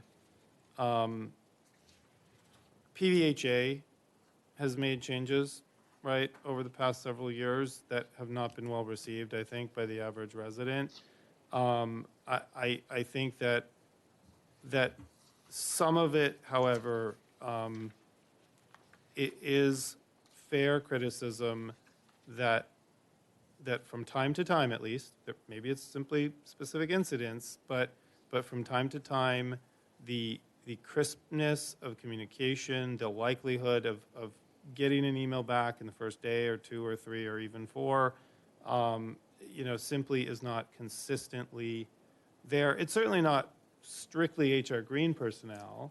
I think this is more broadly a city issue, but it is. There have been at least certain instances where I've looked into it, and it's absolutely true that the communication could have been better. The answer could have been, crisper, et cetera. They feel what they feel, for real. Yeah. Yep. Yeah. Okay. Where to from here? I think we're renewing it for a year, Continuing? Mm-hmm. Oh, and, we are? well, Go back to with the request. Right. That's true. That's a good point. Yeah, if we can freeze the rate, then we should do that. Which I guess we don't have that tonight. We don't Yeah. have the So we number. do need to continue, yeah. Assuming we can get that, I think we renew for a year and direct staff to plan for an RFP within the next 12 months. Well, okay, let me see if I can. Go Let me- ahead, Oscar. Yeah. If I may add a couple of points to address some of your concerns, I will definitely love to have an engineer or an engineer tech in-house. But, under the current conditions, that's kind of hard to support. What HR Green contract gives us is the ability to increase or decrease the need when we want it. And so that's a great thing. This staff report is asking for a 1-year extension with the ability to do that. We're not committing to spending, $1.7 million. We're already talking with HR Green in ways to cut on those items that are, general fund efforts and how we can help the city on that side. So that's, I think the 1-year extension makes sense. It gives us that ability to be responsive, and we don't interrupt the services to the community, especially on the permitting side and development side. The current contract expires June 30th, so I think technically we only have one more meeting to approve it. So if HR Green can get back to us by that time with a confirmation on a 1-year rate freeze, then if we approve that. Wait. Why don't you just approve it subject to the approval of a rate freeze by the contractor? And In other words, authorize Carrie to sign. Authorize the city manager on to this- do that, exactly. On the And then it's, condition. we're out, that that's there's a done. rate If not, it freeze. comes back. That seems awfully open-ended. Why? It's Well, if specific. it doesn't rate freeze, then he can't sign it. Right, then he's got to bring it back. Well, okay. I guess We've done that I feel like before, we need to but- do, I feel like there's got to be a not to exceed in there too. I mean, we just have to ratchet back. We pay an hourly rate for this, that, and the other thing, and we have to, it's clear, we have to dial that back and say, well, we can you pick your projects because we can only spend this much. That's part of the bigger budget discussion, of course. Goes against my, Yeah, wait a minute. my hold on a make minute. So, I don't know, I mean, I guess I can get on board with approving it for a year with a rate freeze and discuss cutting the overall 1.7 in another meeting. I mean, I could probably do that. I thought the 1.7 though was driven by residents coming to them for permits to a large extent, And the right? fees. No, Yeah, that's but a it's combination. engineering. It's us saying, here, HR Green, look at this. Oh, look at this. We have this project. Look at that. We're What, okay, just ask for some clarification. When we say, here, HR Green, look at this and that, are you talking about city projects or projects that are brought and paid for by residents? city, like, that's probably Okay. more of an engineering. Okay, so, We pay a fee for that. It's not a revenue share, I understand. right? Yes. Right, that's the part I'm Right, talking and about. I think the majority of projects, and we can deliver a report back on that, are all restricted funded projects. Because we already slimmed up any general fund That's right. I projects don't for think this there's, year's budget. what's Yeah. left? I don't think there's anything left, general fund. Not anymore. This year, I mean, we completed all the master plan studies and everything that was done last year. It's not going to be done next year. Most of the projects that we have on the CIP, even the CIP, if you look at the CIP, has a very small section on general funds. It's all restricted, at least for next year. Right. I think there's relatively little risk in, because so little of it is general fund money for engineering, my sense is there is pretty minimal risk in renewing this for a year. I like if we can get them to agree to freeze any fee increase. I mean, there, you know, there's also emergencies and other things that could come up where we need the ability to engage with their engineering team. So, like if we have another hillside, right, that fails or something like that. So, yeah. Is Oscar, is the overall value of this contract, we're saying it's 1.7 million? We're asking for $1.7 million. It's more than that because that doesn't the capital include project. individual capital projects. Right, Like right. doesn't include restricted funds. Okay. That's gets account on the project itself, That's right. Yeah. and the council approves that at the project. I mean, itself. okay. Let's try this. I move that we authorize the city manager to approve amendment number 9 to the professional services agreement with HR Green Pacific, known as HR Green, extending the term of the agreement for one additional year to June 30, 2027, subject to the vendor maintaining its existing rate schedule through the extension period. I'll second. To clarify, that would be basically approving the recommended action, but deleting in Exhibit B the final two columns that show the rate changes, 1/1/2027 and 1/1/2028. Correct? That is a correct interpretation, and if for some reason the city manager is unable to do so, the city manager would be free to return Yeah. with a future agenda item. I'll second that. Okay, so motion by me. Second, Mayor Pro Tem Lazaro, all in favor? Aye. Aye. None opposed. Thank you for sitting through that. All right, number 11, we moved to the following meeting. Number 12, update and discussion of agreement with Arkelian Enterprises, otherwise known as Athens Services, for refuse and recycling collection, street sweepings, transportation, processing, and disposal services. May we have a staff report, please? Go ahead, George. I have to use the restroom. Wait. Restroom break? We can sure take one. Let's pause. Let's take a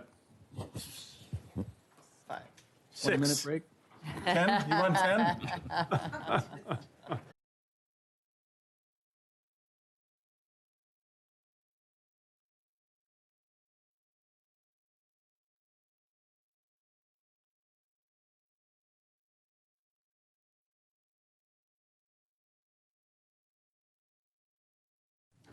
We are back in session. It's now 8:12 p.m. Thank you for the delay. Back on to item 12, which is update and discussion of the agreement with Athens Services. All right. We have a staff report. Yes, you do. I'm going to turn this over to our Deputy City Manager, George Gabriel. George? All right, Honorable Mayor Kempson, members of the City Council, George Gabriel, Deputy City Manager. So tonight we're going to have an update and discussion on the agreement with Arklin Enterprises, also which does business as Athens Services. They currently conduct our refuse and recycling collection, street sweeping, and disposal services. And so today we're going to discuss some background after where we are, when was the last agreement that was discussed, and that was, I believe, in 2022. Thereafter, there's some proposed contract terms that have been discussed with the Solid Waste Ad Hoc Committee, comprised of Mayor Kemps and Councilmember Quinn, and thereafter give some background on what would be the next steps, specifically a Proposition 218 process, and then ultimately soliciting some council direction at the very end. So I'll go ahead and get this started. Sorry, give me 1 second. This is why a break was supposed to be done, and I distracted myself, so my apologies. Okay. So the city has a current contractual relationship with Athens, which began in 2012 for the services described above. Residents currently receive weekly service along with citywide street sweeping. Residential streets are swept monthly and commercial areas are swept weekly. One important feature of Palos Verdes Estates service model is that unlike many surrounding cities, the city has historically relied on a backyard or on-premises collection system. I would say it's probably one of the most unique collection models and things that make Palos Verdes Estates who they are today. That model is obviously a little bit more labor intensive than the conventional curbside mechanical collection service, and has affected cost structure as well now and potentially in the future. So a little bit of background on the actual contract that we'll be discussing tonight. The original contract is from 2012. It covered the contract period from July 1, 2012 to 2019. In 2016, services were expanded and added street sweeping. Thereafter, in 2018, there was a contractual term agreement for Amendment Number 2. Amendment Number 3 had a very short term agreement as well. And then Amendment Number 4 was probably the most significant contractual revision that was made, and that was in November of 2022. And some of those terms are going to get brought up because we're not trying to necessarily address a contract term expiration issue, but kind of a service and a rate issue that has been outlined. So some highlights of what was involved in the current contract, which is Amendment Number 4. It was the last major contract revision. It extended the agreement using a 10-year rolling term and implemented 3 annual 17.5% rate increases beginning in 2023 with a capped methodology for later years. It also maintained citywide street sweeping, adding city receptacles, added commercial and multifamily exclusivity, and transitioned much of the city to enhanced backyard collection model using smaller vehicles. So this was kind of a systematic change for PVE in that by most residents, instead of getting what we call the backyard service model that I described above, and I'll refer to it as valet service, meaning that the Athens goes from the curb and walks into another person's backyard, gets the trash receptacles, and puts it in the vehicle for disposal. What the council agreed to, as well as what was outlined in the contract, was a driveway service, thereby requiring trucks from Athens to go into the driveway, and then from the driveway going into people's backyards. So obviously there was a lot of service particularities that required that, and this was heightened by SB 1383. SB 1383 was passed, I believe, in probably 2020 or so. 2020? Yes. In 2020. And that was a landmark legislation that definitely changed how recycling is done in the state of California and introduced a whole set of requirements. And that was primarily the impetus for Amendment number 4. Obviously, there was a term issue that needed to be addressed, but there was also a host of revisions that needed to be made in order to comply with the state's requirements outlined in SB 1383. And so that was one of the biggest changes that was made on a service level perspective. In addition, there was,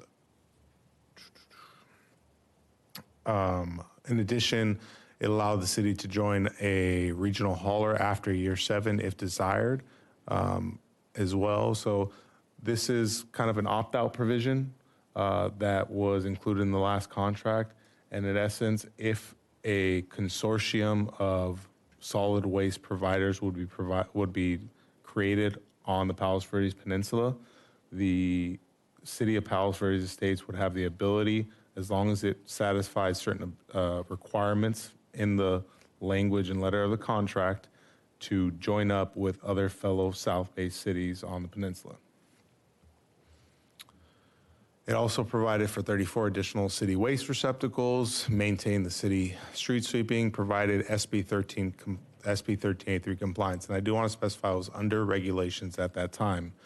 So obviously, SB 1383 has not necessarily been revised, but the requirements of SB 1383, by virtue of CalRecycle, which is the administrative arm of the state of California, they've used SB 1383 and put administrative requirements, thereby changing the requirements that waste haulers have in order to comply.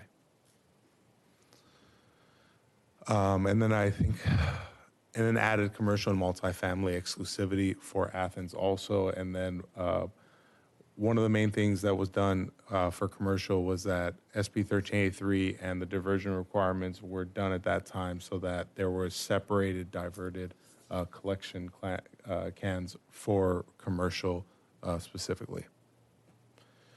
So what changed at that time?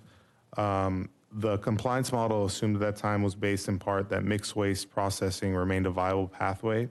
However, beginning January 1, 2025, the recovery threshold increased to 75%, which effectively eliminated the practical viability of that approach. As a result, the city must now move to a more costly source-separated compliance model. In addition, there has been updated laws as well that kind of go with SB 1383, or at least the recycling requirements. And that includes AB 1985, AB 2346, and AB 2902, which added procurement requirements, reporting responsibilities, waste characterization, study obligations, and ordinance update requirements. Collectively, those changes increased both administrative and operational costs beyond what was reflected in the 2022 amendment.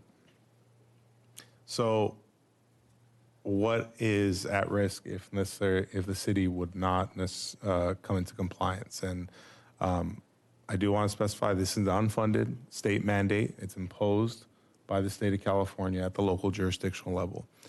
CalRecycle has the ability to, or CalRecycle has oversight and enforcement, and they have the ability to levy major violations that may range from $7,500 to $10,000 per violation per day. With that being said, CalRecycle has not levied this enforcement action to this point on any city. A lot of cities have complied with SB 1383, but there are some that are still out there that have not fully complied, and obviously the city of PVE is one of those cities. So in order to kind of find a pathway forward, a city council ad hoc committee, sorry, I put subcommittee, but an ad hoc committee, I know it's important, Trevor, was established and comprised of Mayor Kemps and Councilmember Quinn. The objective was to address a variety of service complaints related to the backyard driveway service, the SB 1383 compliance, and the contract terms. I do want to say that with the service complaints issue, I think there was a little bit of a rocky period when I first came to the city in January 2025, and I would say in the first 3 months, I was probably flooded with a variety of complaints. And those complaints were forwarded to Athens, and we had a very constructive dialogue with city leadership, as well as Athens, in order to understand what was going on, what were the root of the problems, and we were indicating that there was a great deal of frustration that was being levied on from the residents to Athens. Athens, in good faith, has been trying to rectify those problems, addressing at a service level, delivery side, an operational side. And so what I can say now is that I certainly don't receive that many complaints as I used to. And so I think some of those issues have been rectified. Obviously, this was a big service level change. And prior to 2022, residents did not have to, let's say, empty their driveway in order to have the Athens vehicles to come in and collect the receptacles. And so having individuals empty out their driveway and then potentially having an impact of the trucks onto the driveway definitely caused some frustrations by residents. And so I just wanted to acknowledge that. And that was one of the main things that we were actually discussing at the very beginning, so that we needed to address the service complaint side before we address the compliance and the contract terms going forward. And some of those have been addressed for the most part. So now that we've gotten to the point where we address the service complaint side, we're looking for council consensus on the following contract terms. In essence, converting residential service to a bundled, source-separated system with a default set of 8 32-gallon barrels. And as you can see, there's examples of the barrels right in front of you that Athens has provided today. The state requires that the haulers provide the bins, and it's important to note that currently PVE residents provide their own barrels. And so Athens, with consideration of this contract, would be providing those barrels, incurring the capital costs, and it would be a set of 2 refuse, 2 recycling, and 4 organics. And that would meet, I think Athens estimated that it would meet about 75% of the needs of current PVE residents, with the option that certain PVE residents could potentially have more. And obviously that would be a cost and a rate impact, but it would service a vast majority of residents. Most importantly, the thing that I believe the City Council subcommittee, ad hoc committee, heard loud and clear was that the community really loved the valet service that the city has historically utilized. And the driveway service, given the service complaints issues that had gone on previously, was not something that was as desirable. And so the ad hoc committee negotiated to reestablish the backyard valet service as a primary service model for 90% of the community, with 10%, with no more than 10% of driveway truck service of residential units. I want to indicate that obviously it's not ideal to have 10% of the community outside of the valet service model, but given the complexities and the slope arrangements of the uniqueness of the Palos Verdes Estates community, from a risk management perspective, Athens found it unfeasible in order to provide that valet service because of the similar complaints that they got previously on a risk management side, where it was very difficult given slopes, given the weight of the barrels, and so on and so forth. So what does that look like in actuality? Where Athens has provided a service type map. And so as you can see on the map above, about 4,401 households would be eligible to receive the valet service. 407 households would continue receiving the backyard driveway service. And so this is kind of an arrangement. At this point, we don't have an address by address breakdown. Athens is in the process of creating that so that the city could potentially post that on the website so residents can see who would be getting the valet service and who would be getting the backyard driveway service. Would pricing be the same? Pricing would be the same. Okay.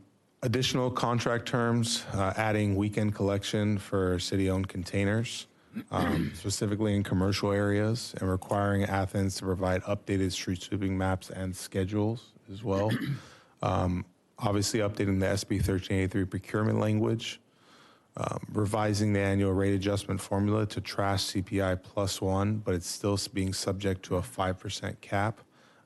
That's being done in order to address right now our current contract terms calls out for a CPI adjustment of the national average. There is no regional average, and because of the heightened costs in LA County, Athens is proposing to include a +1 percentage point in order to address it's an inflationary reflection of how much more expensive LA County is than the national average. And lastly, it would modify the consortium early opt-out provision slightly. It would still maintain the city's ability to, if the city council had a desire to align with the other peninsula cities by December of 2029. However, if the city did choose to exercise that option, a successor hauler would assume the remaining capital costs associated with the recently purchased barrels. And that's just to compensate Athens for the purchased barrels that you see above here, because these are barrels that they would have to incur as part of their capital costs to comply with SB 1383. So what does this mean at a rate level? Well, obviously, this is a heightened service model, and there are barrel costs that Athens is absorbing.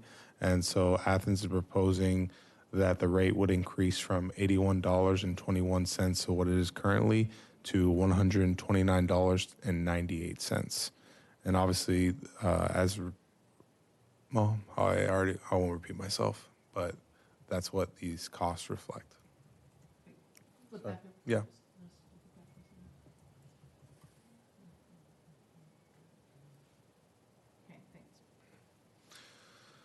So one thing that's a little bit unique than in the prior contract amendment is that the city is recommending a Proposition 218 process, and it's required before imposing or increasing a properly related refuse fee.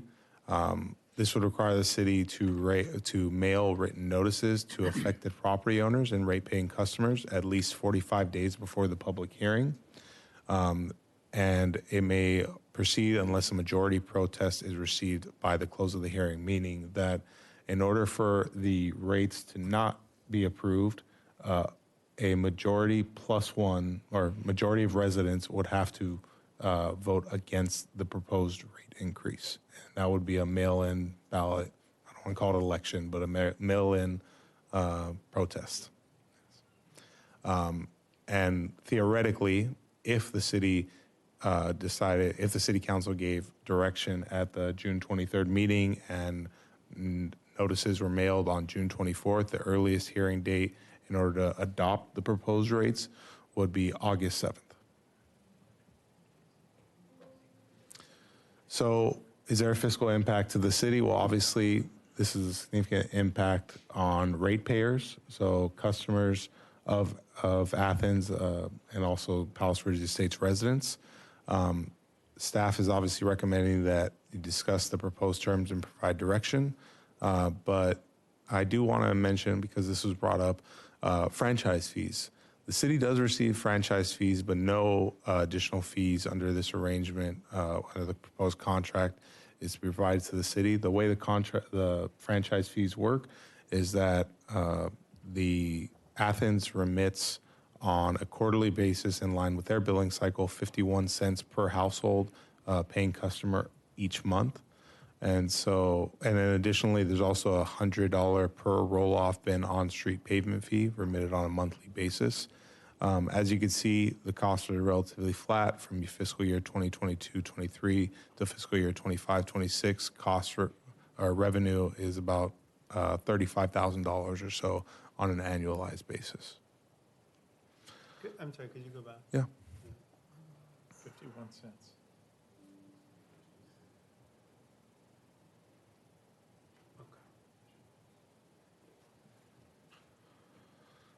So staff is recommending that the city council discuss and provide direction on the proposed contract terms. And then if the contract terms are found acceptable to the city council, staff would like authorization to return at the next meeting, June 23rd, to initiate the proposed Proposition 218 process and consider proposed adjustments to solid waste rates and fees in fiscal year 26-27 as part of a proposed Fifth Amendment to the city's solid waste handling services agreement with Athens Services, and for future rate adjustments as specified in the formulas listed in the agreement. That's a mouthful. And with that, that concludes my presentation, and I'm available for questions. And obviously, we have representatives from Athens here as well.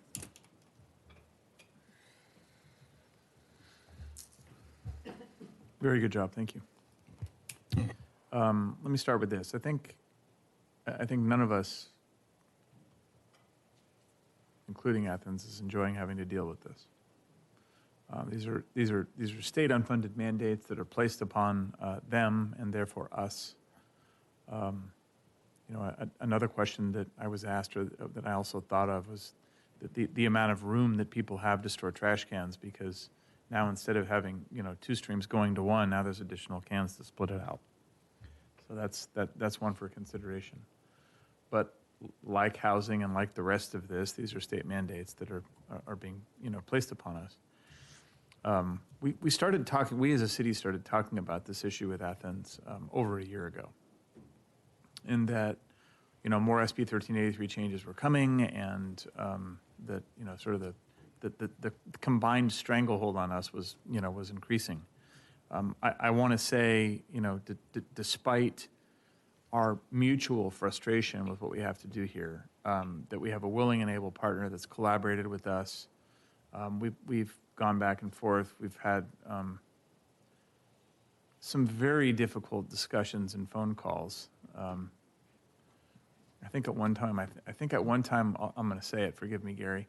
I think at one time I used the words over a barrel when we were talking about the barrels. So the one thing I want to say is, when we first changed the contract, maybe minus the tax measure that just failed, I have not seen a level of outrage over a change in this city like I saw when we went to those little trucks. And despite what expectations were, I heard 2 things. One was, A, get those little trucks out of here. We liked the service we had before. And B, as a result of having the little trucks, now we have some of the old big trucks, small number of residents, but significant impact, parking in front of our houses for hours at a time. So then Athens received those complaints, moved the trucks, and somebody else would complain. So, there was an overall frustration with that, and I will give them full credit for bending over completely backwards, trying to figure out how to make this work and collaborate with us. Craig, did you have any thoughts on this before we? I do, and some of it I'll repeat, but I do have some. We're talking questions or comments? No, Well, you're ad hoc. Ha ha ha. Yeah, my ad hoc. All of the comments are reserved for Derek. Okay. So we'll stick with questions. My first comment is, it was a really good experience working with the Athens team, with others to get to where we are. It's an extremely complex situation. Trash is unlike any other business, and I had an opportunity to do some ride-alongs early on with the scout trucks, and got a upfront and personal discussion with a number of residents that were dissatisfied with that service. And the team that drove me around couldn't be nicer and more accommodating once they knew there were some issues. I also had a chance to drive up to the MRF facility in Irwindale to see how wonderful the technology is of the overall Athens facility, which was just fantastic. I want to make a comment here, and then I have a couple questions, if I can, of Christian, who's here. And for the record, the Los Angeles County's waste management infrastructure is facing unprecedented structural, regulatory, and financial pressures. The traditional model of local landfill disposal is rapidly transitioning into a high-cost, long-distance transport system driven by shrinking local capacity, strict environmental mandates that are unfunded, and punitive regional disposal fees. It kind of encapsulates what's going on in the overall industry. So we've got landfill capacity issues, and Christian, I would like you to come up and expand on a couple of these specifically. Economic impacts of surcharges going to other cities, compound logistical costs, labor, healthcare, all the other things that go into running your business. Significant rate hikes that are being passed on to consumers that no one really appreciates, but are needed. We've got a market squeeze where some of the larger companies actually own some of the landfills, and they're blocking out the competition. And then again, the unfunded mandate for SB 1383. I'll read from here. It mandates a 75% reduction in organic waste disposal and a 20% rescue of edible food.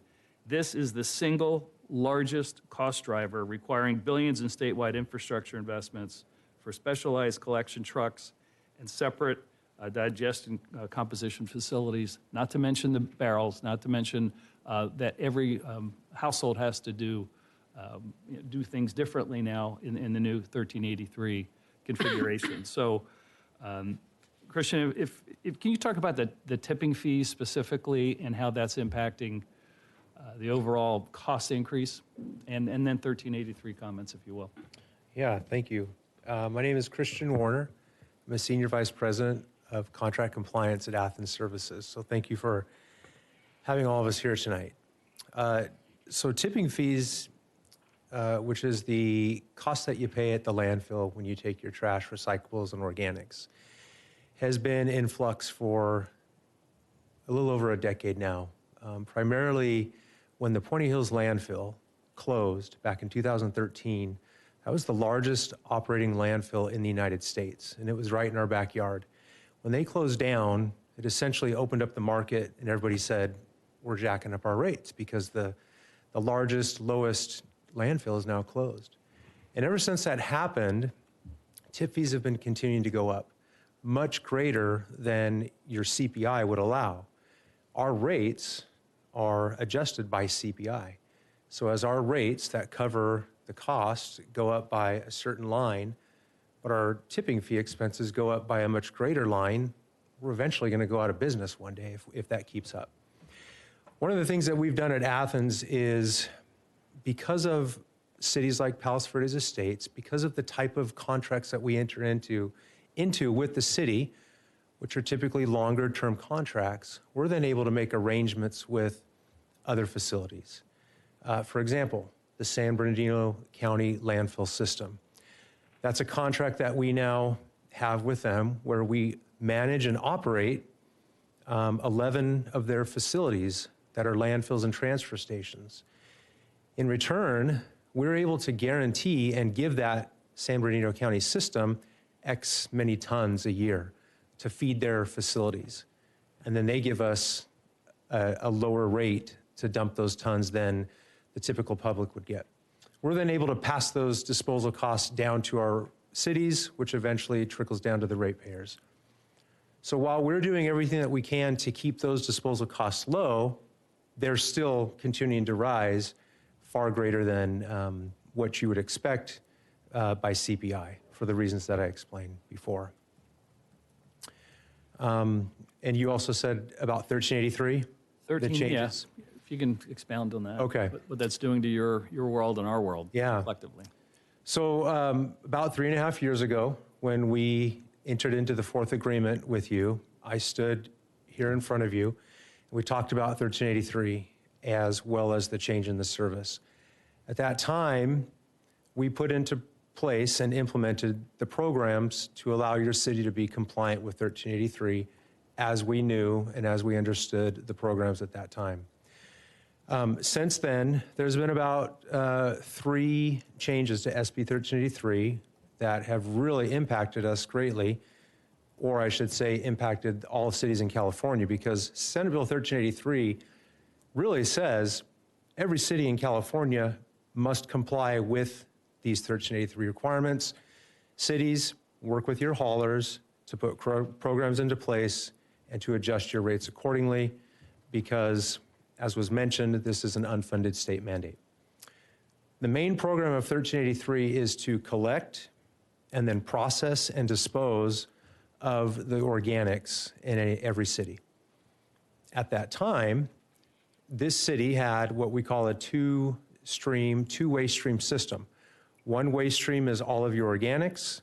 The other waste stream is everything else, which is your trash and your recyclables mixed together. And we still do, take that mixed waste of trash and recyclables to our MRF to recover and recycle as much as we can. CalRecycle with 1383 said, city, if you want to keep your 2-container program, you must take your mixed waste to a high diverting MRF. So they gave a new definition to a MRF. That definition meant that MRF must recover a minimum of 50% of the inbound organics that went into the facility. At that time, we met that threshold right away. We were recovering just over 50% of the organics that were coming in from all of our cities that had a 2-container system. At that time, we also knew that CalRecycle was going to increase that threshold to 75% in 2025. Even though we knew it at that time, what we didn't know is that other things were going to change by CalRecycle after the fact. So 3.5 years ago, when we discussed these programs that we put into place, again, we knew we could meet the 50%. We had anticipated that we'd be able to meet the 75% threshold. One of the things that CalRecycle has done in the meantime that's had a major impact on us is they do not allow a large commodity that we pull out of our MRF, called MRF fines, to be taken to a landfill where it used to be counted as diversion. They stopped doing that because what they said is those MRF fines, which are primarily made up of organics, are going into a landfill, even though they're being used as a reuse and diverted commodity. It's still going into landfill. That goes against Senate Bill 1383. Those organics no longer count. There were a couple other examples where the rules changed of how we are able to treat our organics as we recover them. So the recovery of organics that was available to us shrunk way down, which is now eliminating the opportunity for us to meet that 75% threshold. So what does that mean?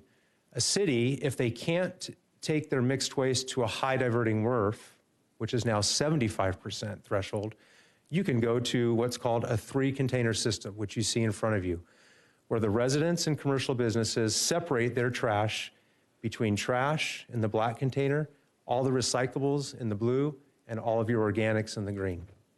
If you do that, you can avoid the high diversion MRF altogether as long as you take those 3 commodities to their proper facility. And that's what we are proposing now, just like we are doing with all of our cities. Everybody is converting to a 3-container program because the high diversion MRFs are not a viable solution, and these 1383 kind of rules have changed. CalRecycle has also implemented some new, what we call procurement rules, which is the city is required to procure a certain amount of organic tons every year and use them in some way, shape, or form. Those rules have been enhanced. Some reporting has been enhanced. Some waste characterizations and route audits have been enhanced over and above what we knew 3.5 years ago. So that's really what we're dealing with today. A big part of the proposed rate adjustment that you see in front of you is because of all these changes to 1383. I will end by saying this. Athens, we work in many cities. And as we work with our cities to put amendments in place, we're very familiar with CalRecycle. They're very familiar with our programs. One of the good things about CalRecycle is that if they know that a city is working with their hauler to put an amendment in place in order to put that city in compliance with the 1383 requirements, they kind of check the box and they say that city is doing a good job because they're in the process of getting this all done. And that's where we are today. CalRecycle knows that we're going through this process, but they have also told cities, you got to take care of this. You can't just keep letting it go on year after year of being out of compliance. And said a different way, the $10,000 fine should be eliminated if we move into this model. Otherwise, we're going to be facing. Absolutely. Yeah. One other final point that I don't know if it's George or yourself. It's my understanding that 1383 was already implemented for our commercial district and for our multifamily units throughout the city. So they're already using this process, correct? Correct. Yeah. How's that been going? It's been going good. Yeah, we work with them. One of the great things about 1383 is that it requires annual visits to every commercial multifamily establishment, a minimum of an annual visit. Our recycling coordinators go out to every single one of those customers every year or more often if they request it, so that we can then help them with their combination or their service level of the 3 containers. We are always trying to help people reduce the black container as much as you can by doing more work on your green and your blue. So customers are actually incentivized in the commercial area and multifamily to get a lower rate. If they do a little bit more work on their end, they can reduce that black container and lower their bill. So we actually work with them on that every single year. Thank you. That's all I have for now. Other questions? Yeah, I'll jump in. I just have a couple questions. Obviously, with this renewal, we're looking at a fairly significant rate increase. Can you break down or estimate, how much of the rate increase is due to the 1383 compliance versus switching, the service model, right, versus just kind of catching up with inflation and other factors like that, or more profit, or whatever those other factors might be? I can give you kind of a ballpark of 4 major categories of what you're seeing tonight in this proposal. The main one being 1383 compliance is probably accounting for about 50 to 55% of this adjustment that you see in front of you. Changing to the valet service is going to be somewhere around 25 to 30% of this adjustment, because we would be changing a lot of our labor that's already out there and converting them to the valet service, but there are additional trucks that we have to get. And then we'd also be doing a hybrid service, roughly 90% of the valet and about 10% of the BYS. And so you're not as efficient because you have still that 10% BYS. So that's about 25 to 30%. We're also seeing about 5 to 10% for the purchase of the new barrels. And I just want to make mention that these barrels are 1383 compliant with the color requirements, with the labeling requirements. They have wheels, they're lightweight, they're durable. These are a new and improved barrel that we are now dealing with. We have arrangements with a vendor to be able to get roughly 38,000 of these barrels to supply this community with at really good rates, because they're willing to work with us. And then the last about 10 to 15% of this rate adjustment is due to the cost of services like disposal and fuel and repairs that we're seeing that are above CPI. Just last year on January 1st of 2026, when we did our annual rate adjustment, the CPI that we use for our contract went up 6.5%, but we were capped at 5%. So right there is a good example where you can see that our rates were capped, even though our industry expenses went up above that. That gets you to about 100% of the rate adjustment we have in front of you. Wouldn't you bundle the barrel requirement into the SB 1383 compliance numbers, though? Essentially, yes. Split those out. I split them out just for sake of discussion, but you have to do it either way, correct? Any communication that goes out to the residents announcing this change has to include some kind of reconciliation that you just went through. Typically, that's a really good point, and because we've done this in so many cities, we have a lot of different communication pieces that we've dealt with in different cities. Some cities want it one way, some want it another, and that is something that we address, is the reasons for all of this, explaining and breaking it down to the customers of what's going on, how much, so on and so forth. So that is usual for us to do that. Councilmember McGowan, if I may interject, we've had conversations with Athens about what that communication would look like. Obviously, it's going to take a combination of print. It's going to take a combination of social media, our newsletter, because we're certainly going to get a lot of questions. So anything we can do to try to explain it up front would be helpful to the community. Well, given our recent experience with the tax measure that failed and the attitude of a lot of the residents, I think is fully transparent and understanding and crystal clear the message can make it. We don't have a choice. Yeah. And that's the message that has to be transmitted. A lot of this emanated from Sacramento months and years ago, and now we're having to pay the piper. Yes, And we need to tell that story. correct. Are there, so this is sort of the, 1B or second time we've had to go through this effort. I'm not asking for a guarantee because you don't know. Do you see any more, I'll just go there, ridiculous over-the-top requirements changing on you and on us, so we have to do this round again? We do not. And what we have seen from CalRecycle is, I would not say that they are apologizing, but they are saying to the industry, we've learned a lot over these last few years. We need to make these changes. We don't see any major changes coming again for Senate Bill 1383.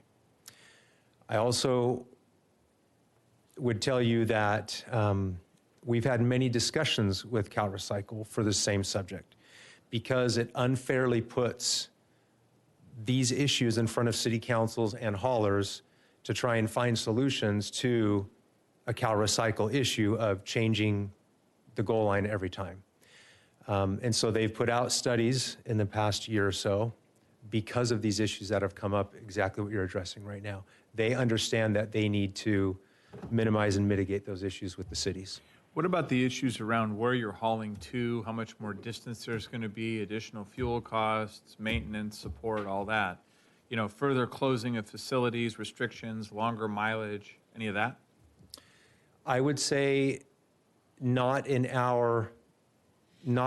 do not foresee that, because how I explained earlier, we have arrangements in place to guarantee your city, as well as all of our family of cities, capacity for their tonnages.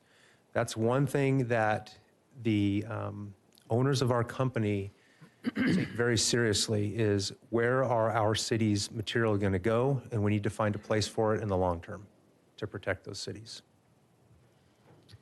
So I'm still struggling. A lot of my questions have been answered, so thank you. I'm obviously struggling with a 60% increase in fees all in one whack, and really looking for ways to spread that out, phase that in a little bit for people.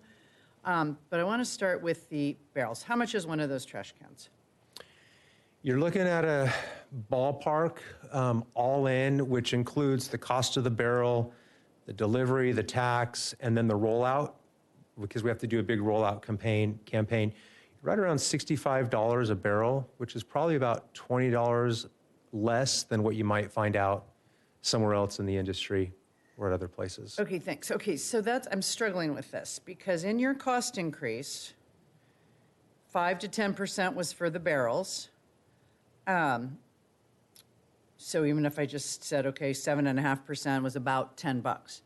So people, of the $130, $10 of that goes to the barrels, and people, that's $120. And I mean, people are going to be paying $120 every year for the same barrel. I mean, the barrel thing is not making sense to me. And also, it seems like I could see a one-time fee for the barrel, or, okay, your barrel's $65 and we'll spread it over 3 bills, $20 for 3 bills, whatever. But you're kind of collecting till the end of time, we're going to pay you, our residents are going to pay you till the end of time for these barrels.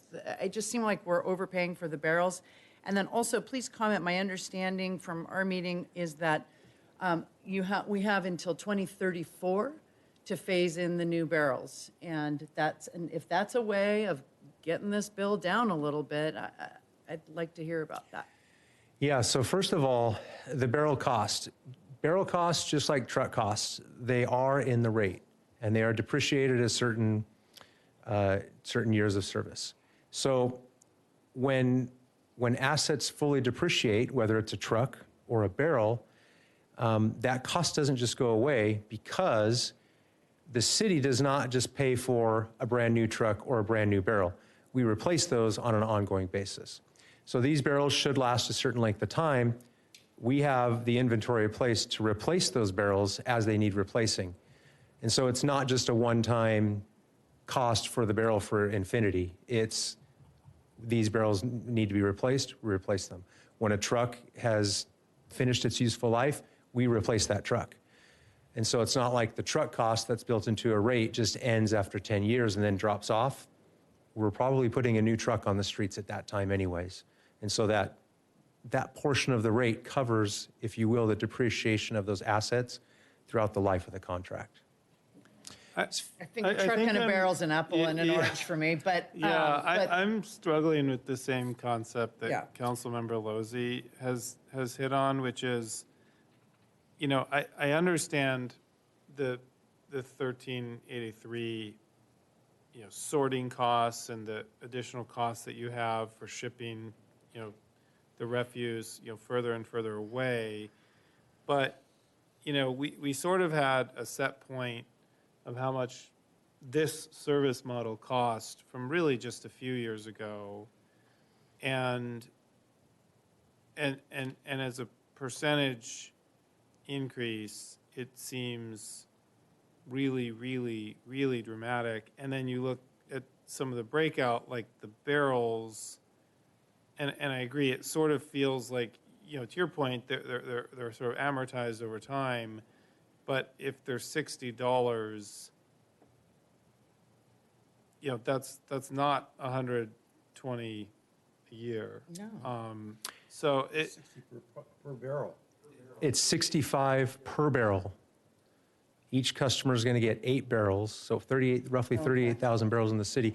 And the X percent, the 5 to 10% that I gave you was 5 to 10% of the increase, not of the total 130. It was only 5 to 10%. Oh, okay. That's what I was breaking down for Okay.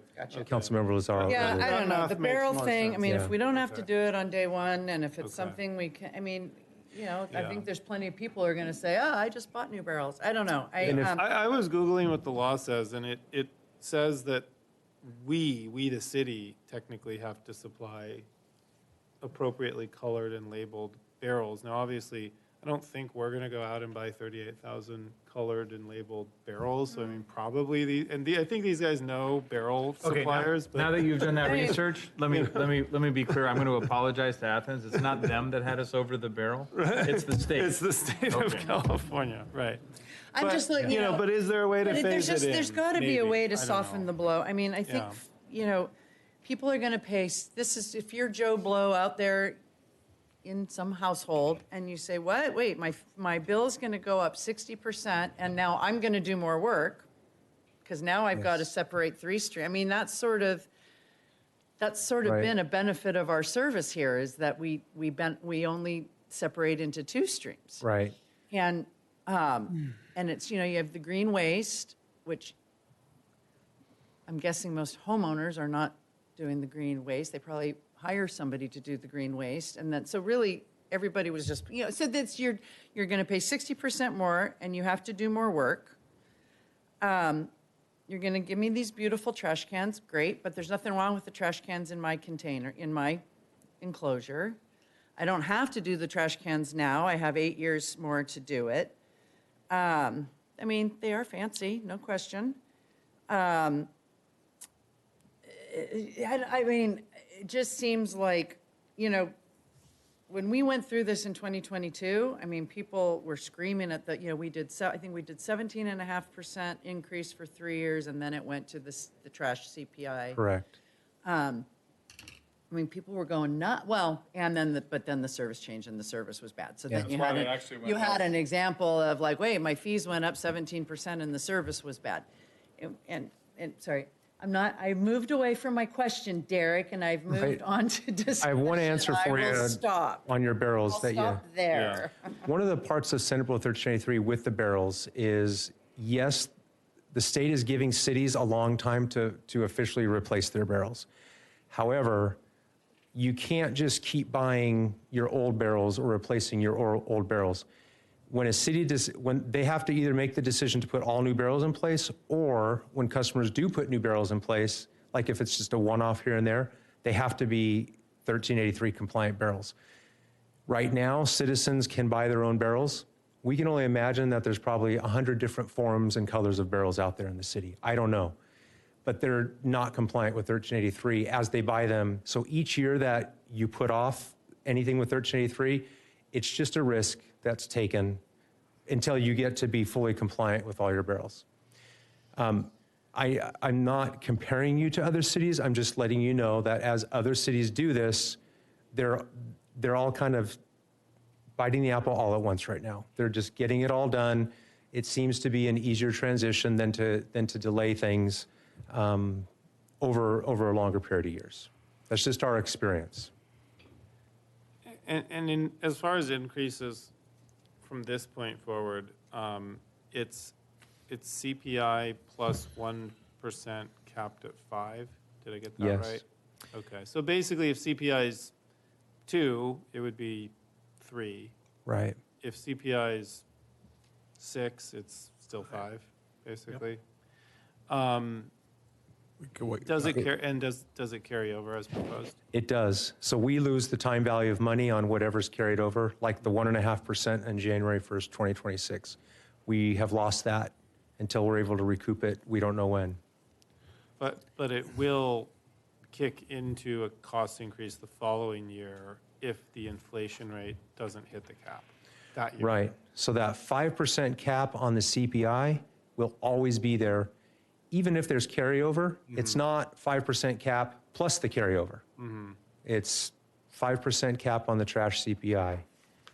And it was explained, I thought, very well. This trash CPI is a national U.S. average. It is not a Southern California and LA, Riverside, Anaheim average like we're used to seeing. The rest of the United States doesn't have 1383. They don't have 6 different CalRecycle bills that we are all as residents paying for. That 1% really captures that difference in what the rest of the United States is dealing with versus what we have to deal with here in Southern California. The contract is set up very similar to how LA County Fire is set up. And Mayor Pro Tem Lazaro, I just wanted to clarify in terms of the trash CPI plus 1. In this, the cap only applies to the CPI. So theoretically, if there is a 5% CPI, that gets met, but the plus 1 still comes into play. And so there could be a 6% increase, theoretically. Interesting. Okay. So if CPI goes all the way up to 5, you can sort of bust through the cap up to the 1%, basically. So 6 is a real So cap. it's really 6%. Yeah, 6 would be the highest value of the increase. And if I can add, the contract already has a provision in there. If Athens comes to the city for an extraordinary rate adjustment request for whatever reasons, a city council always has the discretionary vote of yes or no. The annual rate adjustment is a formula. Other requests are like tonight, based on real things that are happening. But there is a protection where we can't just come to you for anything because the council can say no, if it seems bizarre or unreasonable. So this is the 60%, and when is that? When are we thinking? Just at the end of the Prop 218 period? Yeah, it's looking like probably September 1. Okay, Yeah. so we're talking about the 60% increase now. And then from there on out at the 1 year, at what point, and then from there on out, the CPI? January 1st of every year, traditionally Oh, in right, so every you're going to go up contract. 60% in September of 2026, and then you're going to hit them again with the CPI in January of 20, oh, no. Well, okay, hold on. January of So let's 27? go full transparency and disclosure in the conversations that we had on this. We explored the math of saying, well, you know what? Let's take that hit now. And then take that all the way through the, whatever it is, 16-month period.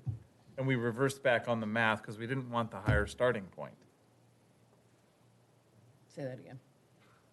We didn't want to start, was it 130? 138, plus or So, minus. Option B, which was not incorporated by direction, was, okay, no, don't start at the 129 number and then give them a rate increase. And our response to that was, no. You're going to start percentage increases off of baseline. Give me the baseline as low as you can get it. Don't start me at a higher number and then start going up from there. Even if I'm guaranteed a 16-month period, I'm still going to start rising from that baseline. So I'd rather be at $50, but sorry. I'd rather start at the 129 rate and have a short-term change than to immediately say, no, let's go up even higher as a starting baseline and then guarantee it for, call it 16 months. September, October, November, yeah. 16 Yeah, months. 16 Makes months. sense. And if I may. Wait, hold on a minute. Oh, We got to sure. solve this. Why are you looking at me funny? So many reasons, Mayor. Put that one in the permanent history record. That little interaction, pull that video off. The sign even came We down. lost your name tag, too. Seems we ought to spread this. I don't know if the city staff or if Athens has like a table or a chart showing increases. I guess what I'm struggling with, and part of this is new for me. I wasn't part of the ad hoc. I haven't had the privilege of getting into the weeds on this one. We'd be happy to share some with you. Couldn't wait. The weeds are so tall at this point that. But if again the magic of Google, if we go back to 2012, I think the number we're looking at is something like $34, $35, right? And so, if we, ironically, if you extrapolate that at 10% increases every year, it gets us right to around 130, right, for 2026. So, it's a 10% compounding increase is beyond massive. I understand that a very significant portion of this is being driven by 1383. I understand that risk management is getting worse and worse every year for every business. It's but what I also understand is for the average resident, a 10% compounding number is shocking and hard to explain, and I understand it'll be capped at something more like 6, but it just these are really, really, really large increases. I think what I would want to try to have more comfort with is that the fact that we went from one model to another model, back to another model, isn't all getting sort of passed on to our residents, right? And I think that's that is kind of my primary. Yeah, can I pause for a second? I have a comment on that, but we're not in the comment phase. Let's go for compliance here. That's going to follow me Do you have any around. public comment on this item? Oh, where'd Ann go? What'd you do to Ann?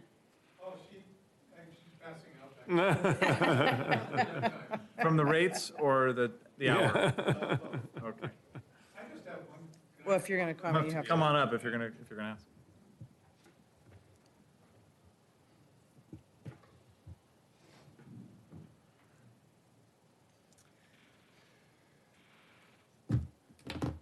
Honorable Mayor and Council, my Simple question, by the way, Bob Amos, you all know me. But my simple question is, when we went to the model with the small trucks zipping around the neighborhood and so forth, the labor had to have increased because of that model. And my question is, watching those guys work, because they now have to pick and lug it over the top of the small trucks. So my question is that labor cost factored into this, which is why it's increasing? And if we went back to the big trucks on the major streets, I know there's some streets you couldn't do that, but back to the major trucks, instead of 2, I presume it would be 3. I'm okay with the 3 bin idea, although my wife just bought 5 trash cans. But beyond that, going to that model, would that help offset the cost? Just more of a question. Thank you. So what we found with the labor between the two services is in the valet service, you have the large trucks that drive down the street. They have a driver and a helper. And then they go into the homes and grab the trash and they take it back to the truck. In the BYS or the current model, the mother trucks or the larger trucks only need one driver, but all those helpers that used to be on the large trucks are now driving around in the BYS trucks. So as we have gone back and forth between the two systems, if you will, your labor is kind of very similar. There's not, I should say, a lot of your helpers that are in BYS trucks, assuming we move forward and go back to the valet service, are going to become now helpers on the large trucks. So that labor is staying within the city, and it is all in this rate. The rates that we have proposed in front of you cover the costs of everything that's being outlined in front of you today, 1383, the valet service, the BYS service, including the roughly 30, I believe, items of additional enhancements that are in this contract. Everything is in this rate, and it's now subject to a formula that has, a rate cap on it. We don't have any hidden costs in there. We understand that a 60% increase is not normal.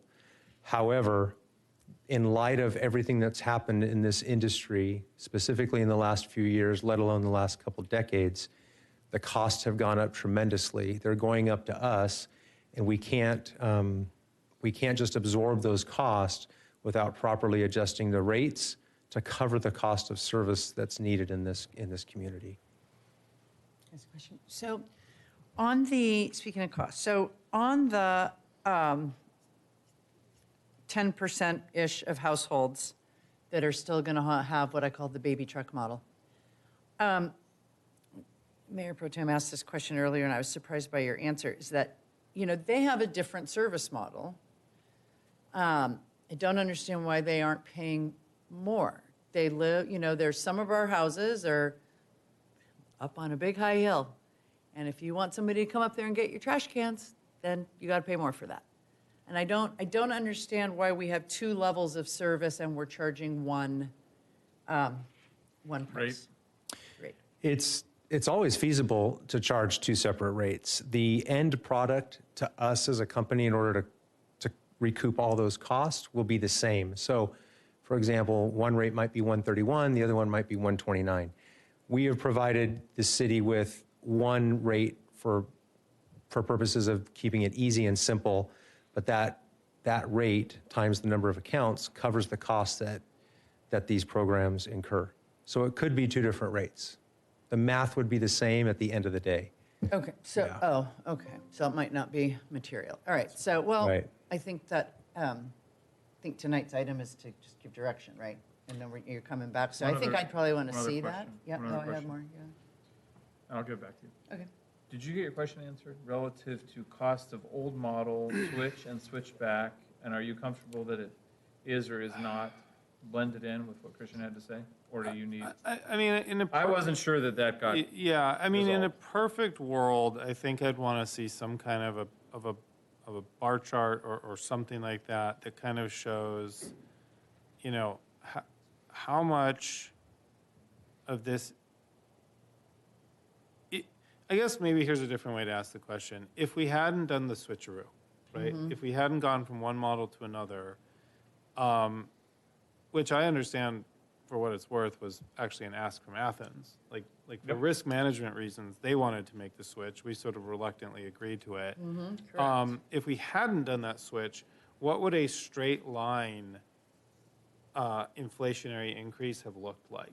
With all these other requirements. With all these other requirements, right? And to distinguish between, okay, what's a straight line inflationary increase look like? What does a straight line plus all these other requirements look like? And then what is being proposed? And is what is being proposed, significantly off that? Now, I understand they may have to buy a few new trucks or switch up a few other things. So there's some costs there that I understand we kind of have to share with them. But if this is like vertical just because of the switcheroo, Well, and that was I just want something. to tease that out and make sure we're not going way off the rails on Well, that. and that was something I asked for as well, or I am asking for now, is I want to know how much of this is switching, because there's a cost to switch. Model. So Right. the baby truck model was supposed to be less expensive, and that's why, and it was safer, it was safer for their employees and okay, all of those things. And so the backyard the old service is a more expensive service. So how much of the 60% increase is because we're going back to the old, more expensive service level? And are we sure that that's what residents want? Because knowing that this was coming, I've asked every single resident that I've, come in contact with over the last few days, and that's a lot. I am a solid 50% split of people who are like, I say, oh, how do you feel about the little trucks coming in your driveway? I don't care. The short drivers How do don't you care. Probably. And then other people are like, oh, it seems like it was better before it was like that. So, and understand, we have to all staff in Athens brace ourselves, because this Another is not, change. Exactly. This is not a community that's great with change. So now we're going to change it back to the way it was, and they're going to complain that it was a change. Like You're just like, when they wait, got but that's used what to it it, was. right. No, So, exactly, damned if we do, damned if we don't in that regard. Yeah, Trust me, I so work you're in going to go IT, back I to know an all old about service that. model that we aren't sure people want. Right. Let me ask a very pointed question, Okay. and then you can go through the whole Okay. thing here. If nothing else changed, including you supplying the barrels and everything else we had to do, and we weren't asking you to go back on the service model, and you were servicing it the same way, forget the exclusions in the contract and the number you're doing or not doing and all that. Let's just say you had to service it exactly the same way you are today. Would there be a difference in the rate? If we stay with BYS. If two different ad hocs over two different councils didn't say, this sucks, we want to go back. Thank you, Mayor Kemps. My name is Gary Clifford. I'm the senior executive at Athens, and I would tell you it probably would be more. Because I can supply you with all of the bar charts and the things. I just want you to know that you're going to come and visit the houses 3 times now instead of twice or once. You're going to a 3-stream model. You're going to need more small trucks and more people. It's going to be a different model. We've looked at this. We haven't come to the city and said we're losing hundreds of thousands of dollars. We've told the ad hoc committee, they know exactly what's going on, but the charts that you would see wouldn't look pretty to you, and you'd probably be very happy that Athens has been your vendor for a long while. I want you to know that changing back, there's no bringing any of the sins of the past forward from a standpoint of rate if we would have changed this to the old system again and never changed to the new system, it would have been $130 a home back then. The BYS was our attempt, which worked in other cities that didn't have the topography this city has, to minimize that rate and to do something in the middle of it. That experiment failed, and I apologize for that. I was right here with Christian and talked to you at that very moment, and I was excited about it. Going to a 3-stream with the little trucks and the mother, they call them mother trucks and baby trucks, doesn't work. And it would be much more it'd be costly. And I will tell you that as an expert in this field and as elected in my city, I understand that decision that you're making is difficult. If you look at some of the surrounding cities and how they're handling this with typical services, it's a 200+ service. We've done everything that we can to mitigate that rate for you. It is a significant cost of not having to buy barrels over time. I know it doesn't seem like it, but our cost is $65. Yours wouldn't be that. Yours would be $85 or $90. You buy barrels, you know what they cost, times 8, times a particular color. They wouldn't be right. We would have to be tagging people that didn't have the right barrels. So in closing, I know that was a lot. I just want to say that our team has worked with your ad hoc committee.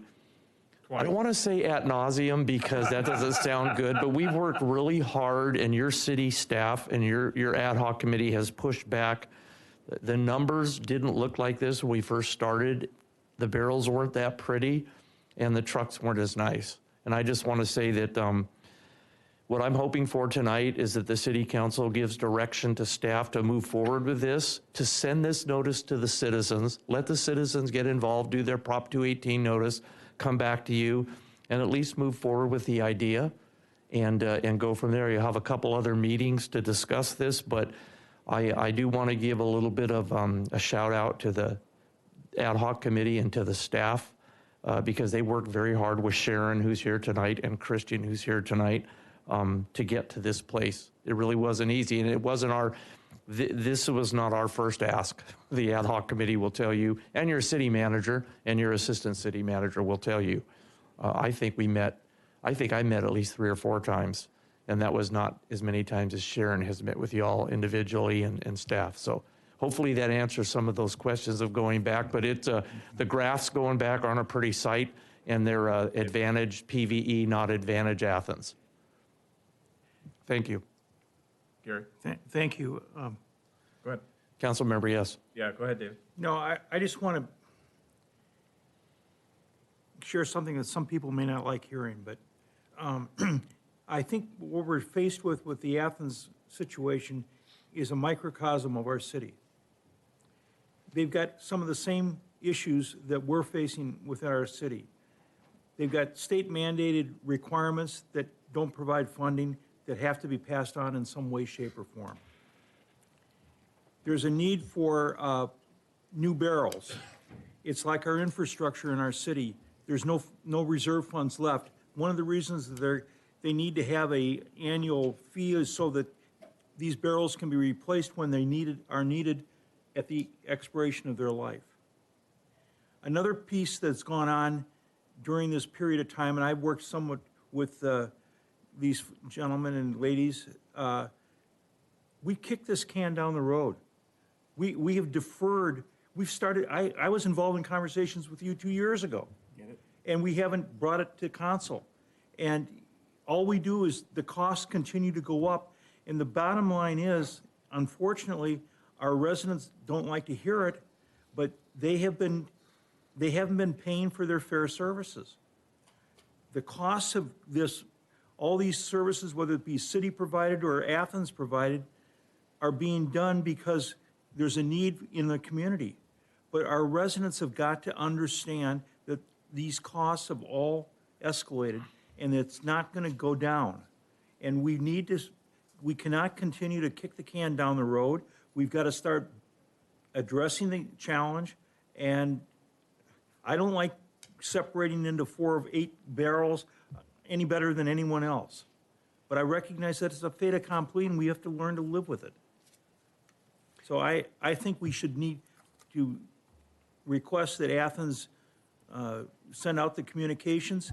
It's going to be some ugly times when they're received in the mailboxes, I'm sure, and we're probably going to have a meeting here with lots of residents that are going to be upset. But at the bottom line, I think we've got explanations for why all these costs are increasing, and some of them are deferred costs. And I'm willing to be here as we did before with the town hall meetings and set up. I mean, I think I came here last time and did 4 or 5 regional town hall meetings with people. And when we got down to each citizen and working through their issues, I believe we worked through that. And again, we did it together. Staff was with us, and Christian and I and Sharon will be here for those times to talk to everybody individually about their individual issue. Yeah, and I just want to say, I understand that a lot of work has gone into getting us to where we are here tonight. And I'm not asking the questions that I asked because I think, Athens is making some huge profit off of these services or that, there's like obvious stones that haven't been overturned. It's really that what we have just learned and learned sort of painfully through the election that we just went through is, our community is a community with a lot of smart people, and many of them are retired and have a lot of time on their hands.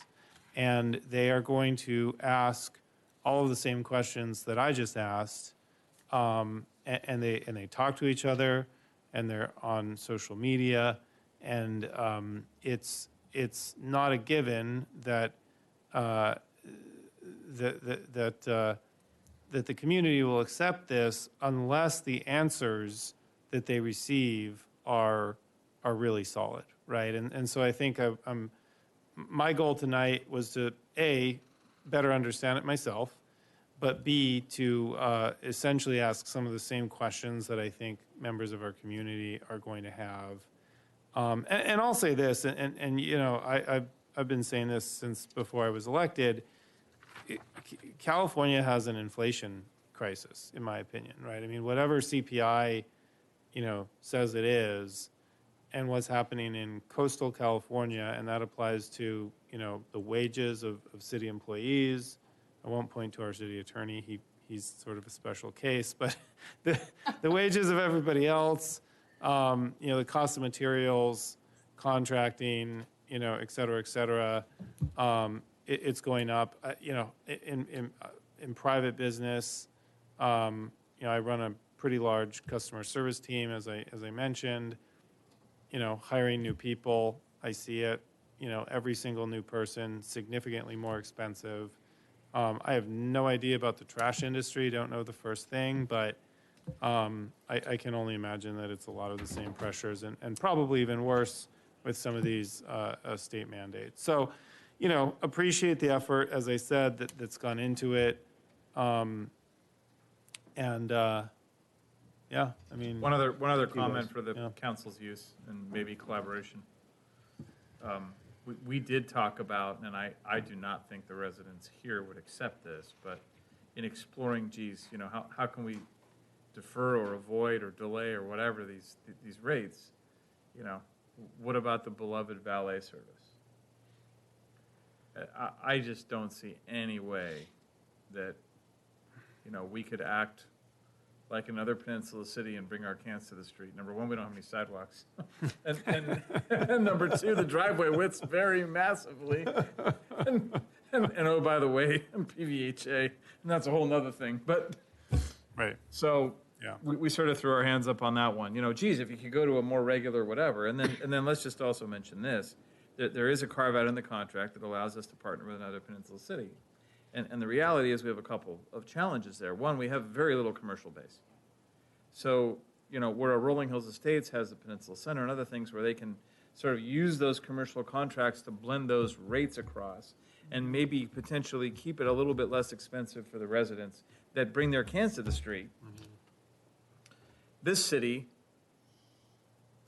other than me, has, very little commercial base, right? Well, we did that last time. That was kind of when we were, one half of the ad hocs here from last time. We said, no, there's an exclusivity on the commercial and the multifamily, and that was a way to soften the blow for the residents. So do we have a consensus that we should move forward, and if so, I'll I don't think we have a choice. I don't think we have a choice. I agree. So I move that, What's now, it's just direction, because they have to bring it back. whatever Counselor tells us. In terms, staff authorization to return at the meeting to initiate the, so I think we need a motion to direct that, right? Yeah. I so move it. Okay, so you so move that staff is authorized to return to the June 23rd, 2026 meeting to initiate the Prop 218 process and consider proposed adjustments to the solid waste rates and fees in fiscal year 26-27 as part of a proposed Fifth Amendment to the city's solid waste handling services agreement and the remaining wording that's in the Yes. staff report. Okay, and who seconded it? Second. Okay, moved, Councilmember McGowan, second, Councilmember Quinn, all in favor? Aye. Aye. All opposed? None. Thank you very much. Thank you. Thank you for coming. Thank you for putting up with us. Can we keep the barrels? Well, those are my barrels now. Would you like a picture of both Actually, members? it's probably good to leave a display. Would you We put all the council take a members in picture each of the barrel. ad hoc members over the barrels? Just kidding. I don't want to see that on social media. Would you like me to move them so you don't No, we'll do it. We'll figure that out. We as in. Thank you. Drive safe. Again. We as in George will do it. Thank you very much. Okay, a little bit left here. Item number 13. Everybody ready? Let's do it quickly. Resolution, City Council, considering and adopting policies related to Senate Bill 707, changes to the Brown Act, et cetera, et cetera. Staff report, please. Good evening, Mayor and Council. Tamika Cook, City Clerk, and I'm just going to provide a brief overview on SB 707 changes and the policies that we're mandated to adopt. And if you have any questions, our city attorney is available to answer those questions. Bump it to him. Okay, as a background, you know that Brown Act ensures public access to government meetings. SB 707 was signed by the governor on October 3rd, 2025, and became effective January 1 of this year. It represents a major modernization of meeting laws and expands teleconferencing and hybrid meeting requirements. This applies to just the City Council as a legislative body.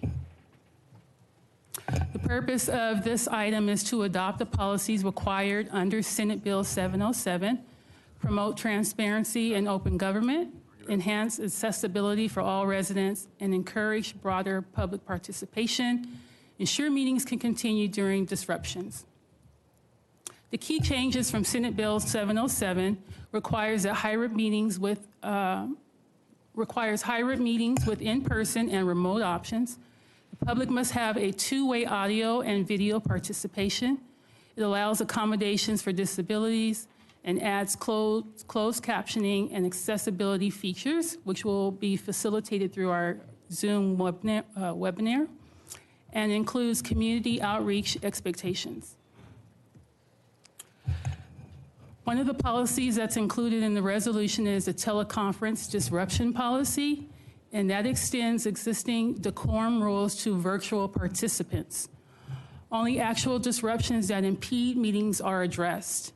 The presiding officer, which is the mayor or his designee, issues the warning first. If the behavior continues, the participant may be muted or removed.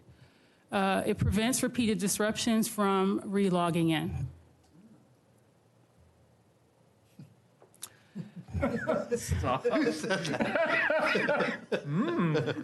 The second policy for your consideration tonight is the technology disruption. If the platform that we're using, Zoom Webinar, fails and the meeting must pause. Typically within an hour, we're supposed to do due diligence to see if we can get that up and running.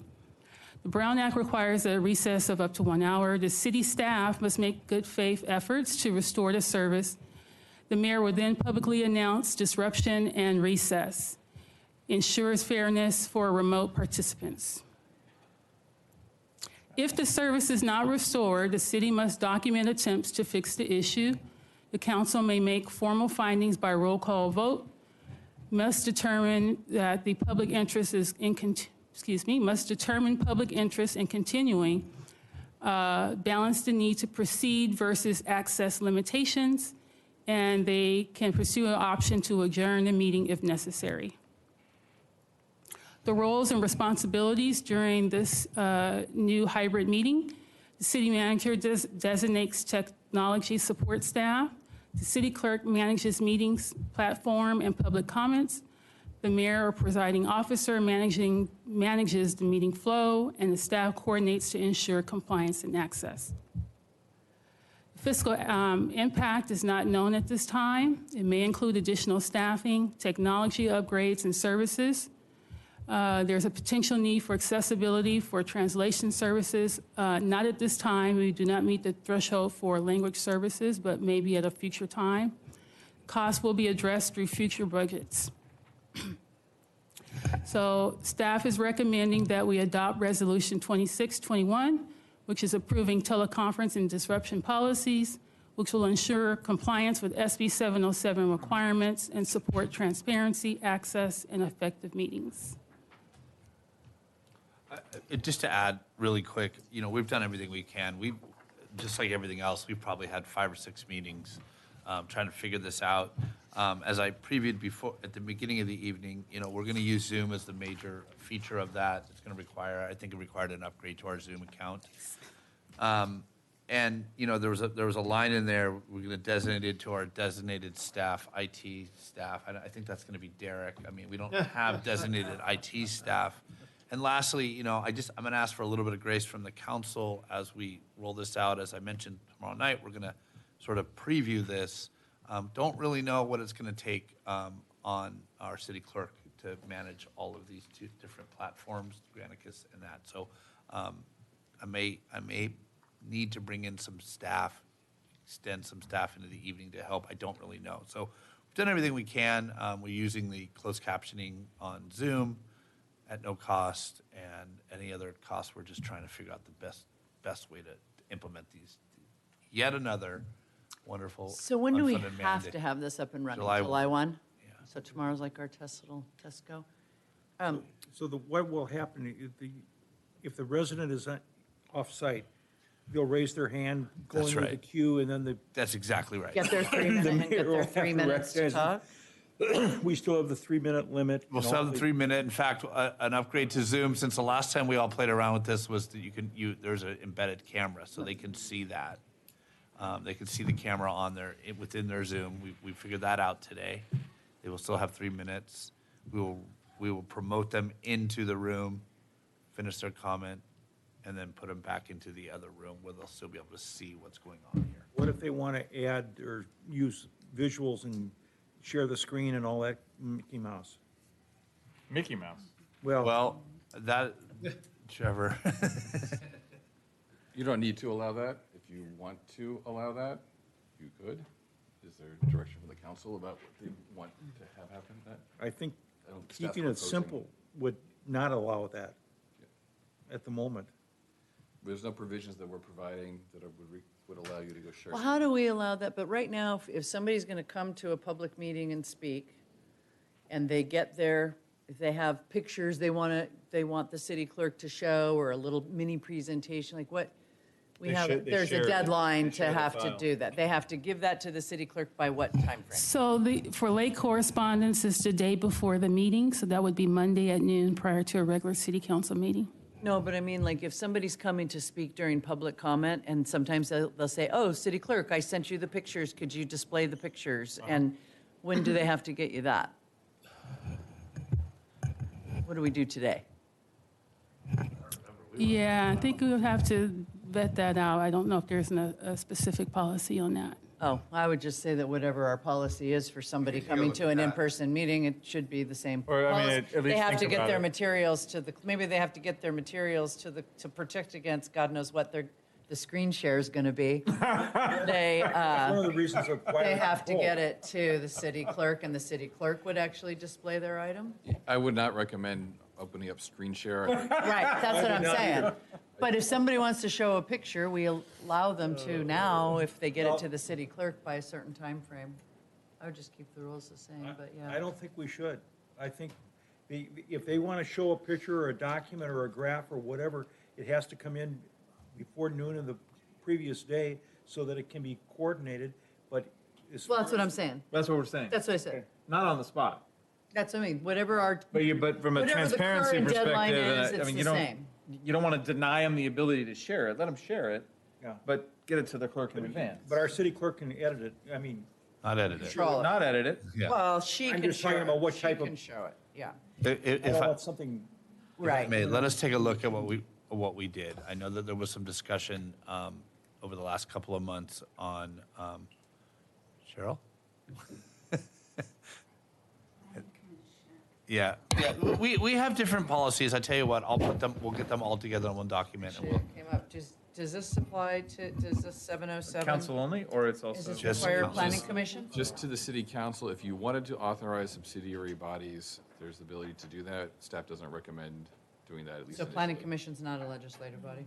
It's not an eligible legislative body under Okay, the act. cool. No. The only reason that we are is because we're a city that's located in a county of over 650,000 people. If we were in a smaller county, our city council wouldn't have to do this. There you go. And can we require cameras on? Is the meeting suspended? Is the meeting suspended if there's technical issues? Did I hear that? Meeting is suspended? The policy is that if there's technical issues on our end that prevents us from displaying or being able to have the Zoom or telephone interaction, we have to pause the meeting. Yes. We could adjourn it, or we could pause it. We have to wait an hour, give good efforts to try to fix it. And if we put those efforts in, then the council, after an hour, could resume the meeting, even if we haven't been able to fix it. So if we have 2 people online and 50 people in person, we have to pause for an hour. We would. Or Or is your, adjourn. Oh, my question was, can we require cameras on? Can you? If someone's going to speak, we require that they turn on their camera. We provide the ability for someone to do that. You can't force someone could cover the camera. You know, you're not going to be able to force someone to show their face. Someone could show up here in a mask, Calling in on audio. you know. Can we hide our faces? In a related question, It's not a requirement of the act. he said can, he didn't, it was may, not shall. If a member of the legislative body is remote, the existing Brown Act rules apply, correct? If a yes, there is there's Posting requirements, et cetera, but you're attending in the Zoom platform with a camera. There's 2 requirements for, the only authorization that's being put forward here for council members to participate remotely is the current procedure, which requires the noticing of the remote location. Yep. Or if there's an ADA reason that someone needs to participate remotely, then the council member could do it. If they do participate remotely on the video through the ADA provision, there are rules about what they have to do. They have to announce who's in the room. They have to keep their cameras on. There's rules for the council members if they And that way. just because everybody hasn't been here for the whole time, a majority of the city council has to be sitting in person, correct? Yes. And so hypothetically, 2 members of a 5-person body could have noticed locations and posting in those locations and attend remotely. Yes. And I believe also that those votes have to be by individual Roll call. voice vote. Yes. And that's required by state law, and that doesn't change. Right? That's not a policy of our city. those Correct. Requirements. Yeah. I have one other question about the changes Oh, no, we have to adopt it. that are being proposed. So a minor but somewhat significant issue for me is just the screens, where they're located with this current room design. I sort of have to crank my neck to see them. I'd like to be able to log in on my computer to see whatever is being displayed. Assuming I properly mute my mic and my sound and things like that, is there any reason why that would be a problem with the design we're looking at? No, you'll be able to log in just like any member of the public would be able to. And yes, you would have, Mic off, sound off. yeah, you would have the camera view that the camera operator is using in order to feed the Granicus feed. Mm. So, Which, and so if there are at various presentations, points, is the slide deck. Yes. And sometimes not, basically. exactly. Yeah. And I don't know that I'd recommend to participate remotely if they're up here, but you Correct. can display what's Yes. on Zoom. Yes.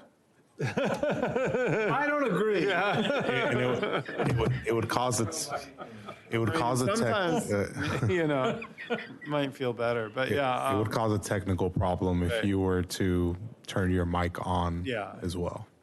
That's the one thing I know how to do. But we would have controls in place to prevent you from turning your mic on. Yeah. Are we requiring Zoom or Team, or is it to make a difference, or? It's Zoom software. Zoom webinar. Yes. Which allows more participants. One other heads up that is tangentially and directly related, just a reminder. There's also an Assembly Bill 1637, which requires, California law requires all cities, counties, and state agencies to transition their public-facing websites and employee email addresses to a .gov or a .ca.gov domain. Yeah. We are presently .org. Yes. We've We've January 1, 2029. correct. We've had discussions with our IT administrator about it. It's on the roadmap. It's just given every other priority that we have. It's not a high priority. We're talking technology, so I'm like, oh, I got to remind him. It's a good one to know. I didn't know that one. Can I make a motion? You may. Did you want to take public comment? Didn't we already ask? Are you tired back there? You want to come speak about Zoom meetings? I can tell you that Zoom is very, you can't control a lot. Okay. Good? All right. All right. Motion, sir. We're ready? I'd like to recommend that the City Council adopt Resolution 2621, approving policies related to disruptions, reasonable accommodation, and other issues related to Senate Bill 707, changes to the Brown Act. Is there a second? I'll second. Moved by Councilmember Quinn, second by Mayor Pro Tem Lazaro. And that's adopting Resolution 26-21, those policies, correct? Correct. All in favor? Aye. None opposed. Thank you very much. 2 items remain, mayor and council member reports and tentative future agenda items. I'd like us to go through, in light of some of the election back and forth, I think we need to go through those future agenda items. Let's do that. Before we get to that, mayor and council member reports. I did mine. I have a report, and I guess it could be a possible agenda item. I was contacted by one of the members of the PV Homes Association. They are currently in litigation with a resident and member. The primary, as I understand it, the primary topic around the litigation is changing the threshold for their election process, the quorum threshold. And there is a potential, based on some of the comments and some of the recent hearings, including one this week, I believe, there is a potential to significantly lower that quorum threshold by 30% or more. Wow. I think that while this doesn't directly impact the city, it is a very significant change that could have repercussions for things like housing density and other things, because there is an interaction, right, between the Homes Association and what they allow, and the city and what we allow, and then obviously what the state mandates. They are generally asking residents to be aware of this and potentially to attend hearings, provide testimony and/or letters to the court expressing their opinions on this. I think the majority of our population is, my read on the situation is, while there's frustration with the operations of the Homes Association, there is very, very broad support of its role in protecting the city from more density. And so, partly just wanted to read that into the record so that residents who are watching are aware of that. I think that there is a somewhat quiet and humble request from the board, or at least from this individual member of the board, to have either individual council members or the council as a whole to provide some sort of comment to the court on the potential impact of lowering that quorum. Is there a complaint that's been filed? There is a current lawsuit. Can someone share that with us? Is it public? It is public. I've looked it up. It's possible to find a bit of information on it. Again, basically, there's a few items at risk, but the main issue seems to be the quorum threshold that would potentially result in changes to how the PVHA, operates and manages its role. Is it, maybe I'm getting to legal here. Is it a violation of our arm's length rule to, as a body, not individual council members, but to, as a body, as a majority, comment either on the litigation, the applicability of the quorum, the separation, I'll call it separation of powers almost, between the deed restrictions, PVHA, what's happening with that organization, and the city, the municipality, the city council, involving itself or commenting on that. Is that appropriate?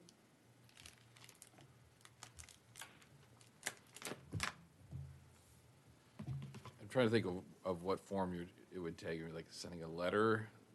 Well, I think that's the request. Or if we did- By the way, I'm not stating my opinion. I'm just asking first. I think the court has invited members of the public, apparently residents, to attend the hearing. I think that there also seems to be an option for individuals or entities that have an interest in the litigation to provide either a declaration or an amicus brief. The court has, a detail is that the court has apparently said it does not want letters that are not in the form of a declaration. Whoa.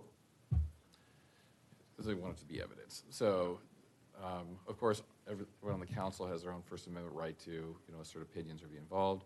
If you wanted to bring back an item to discuss about, if the council wants to send a letter or provide. Well, they don't want a letter. Well, provide a declaration or pursue some other type of advocacy in the case. We could bring an item back to talk about that. That's a mess. I'm listening. Yeah, I mean, yeah. Look, I'm not in any way stating, I'm not thinking about it from the perspective of a resident. I'm thinking about the Lugliani case, the cross-involvement of that, the case, the appeal, the whole thing. It is none of this city's business what we as residents do relative to our homes association. Well, we have to stop for an hour. I'm a no vote on that agenda item. Everybody else, go for it. Which doesn't mean I don't personally have strong feelings as a resident, but as far as this body sitting and for a declaration on the record of taking that position, whatever it is. Yeah. I hear. I mean, I told them I would bring it forward so that the information was out there. I would like you to share the document so we can at least have a chance to have read it and be aware of it. Okay. I don't know exactly how to find it, but Well, someone ought to. We'll get it for you, Dave. Yeah. Derek, is there a time frame on the action? There is. I think they mentioned something like an early August deadline for For getting some. individual comment or whatever? That's right. Okay, Yeah. Yeah. Maybe it was mid to late July for written. I can't remember, to be completely honest, but it was. There were a couple weeks at least. Yeah.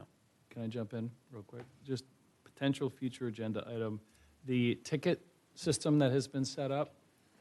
If there's any possibility of some report back on what types of activity, education, is it helpful, meaningful, effective, that type of thing, would be appreciated. Ticket system? For the residents to call in and say, I had liquor. Resident, whatever it's called, resident request system, what is this?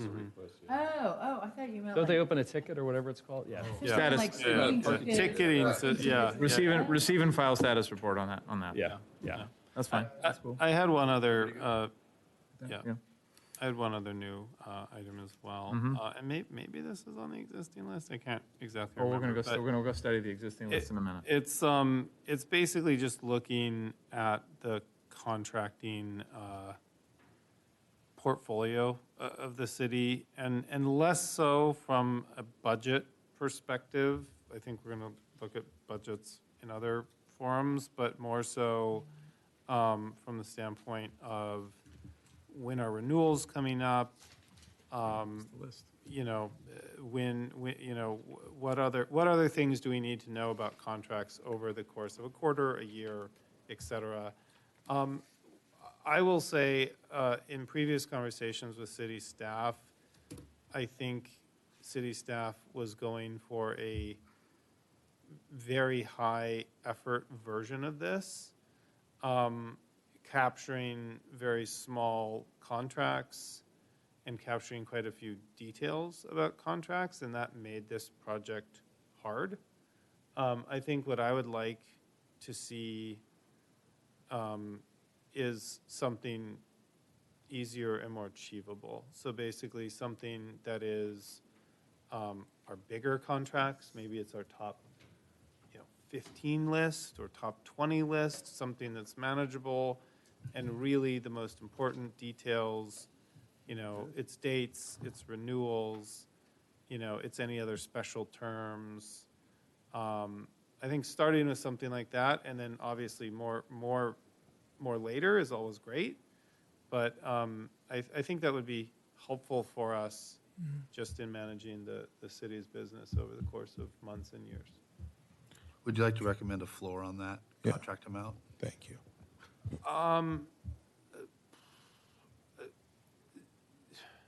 I mean, I think it might be easier to just say, start with your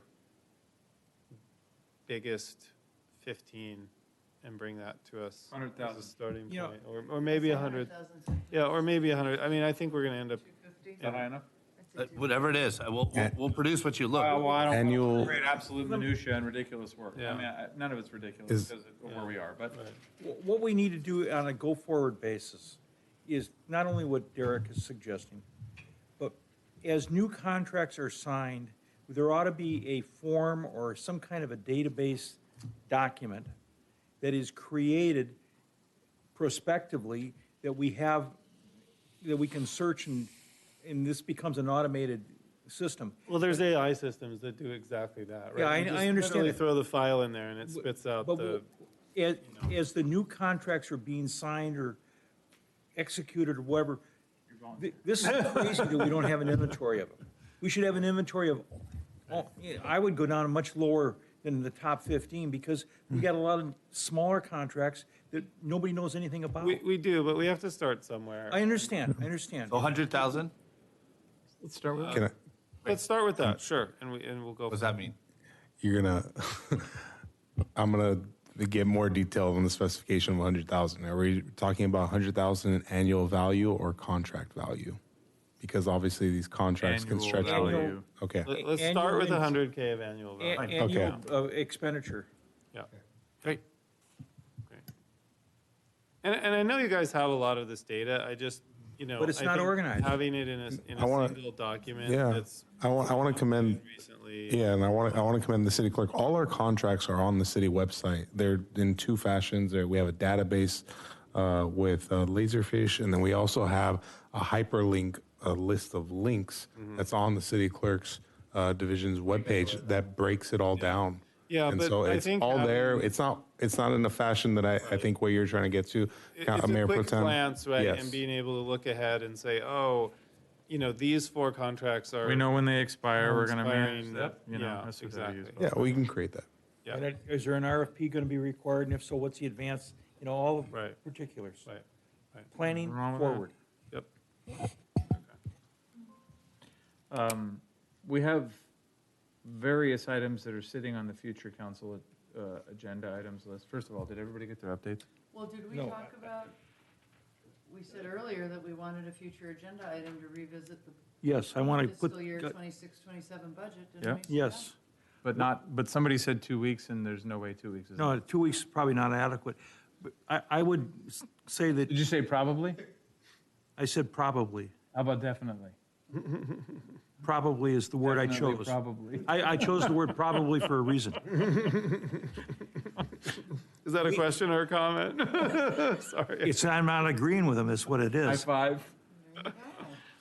What I would request is if an agenda item for probably the July meeting, one of the July meetings, for staff to come back with our budget, whatever the deficit is of 1.7 or whatever, I can't remember the number. But if we wanted to eliminate that budget on Deficit. that evening, Deficit. get rid of that red ink, where do we reduce services, or how do we do that? And it's not just saying, well, we take 10% out of the HR department and 12% out of community development. We've got to be specific with levels of service that are going to impact these dollar amounts. And if it's cutting back on tree trimming or landscaping or weed mitigation or slurring streets, I think everything is on the table. But there's no numbers in that $1.7 million deficit today that goes into the capital reserves. So that's off the table. This is going to have to come out of operational expenditures. Because we cannot, as a community, continue to spend more than we bring in. And until that is rectified, which will be post-December of '26, we have to adjust accordingly. That's my position, so. Happy to see the list. Not making decisions on what the list does, but happy to see the list. He sort of said two things, and I just want to clarify. So I think it's one thing to go through an exercise to understand what it would take to resolve. get to balance the budget. to balance the budget.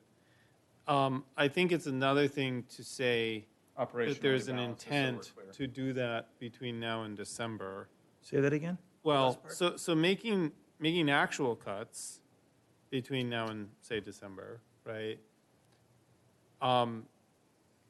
is different than modeling what those cuts would be. And All I'm I trying heard was to- a request for a model. I'm trying to understand is your goal to model those cuts, or is your goal to actually change the city's budget? I think we have to seriously look at changing the city's budget and as quickly as we can to preserve cash.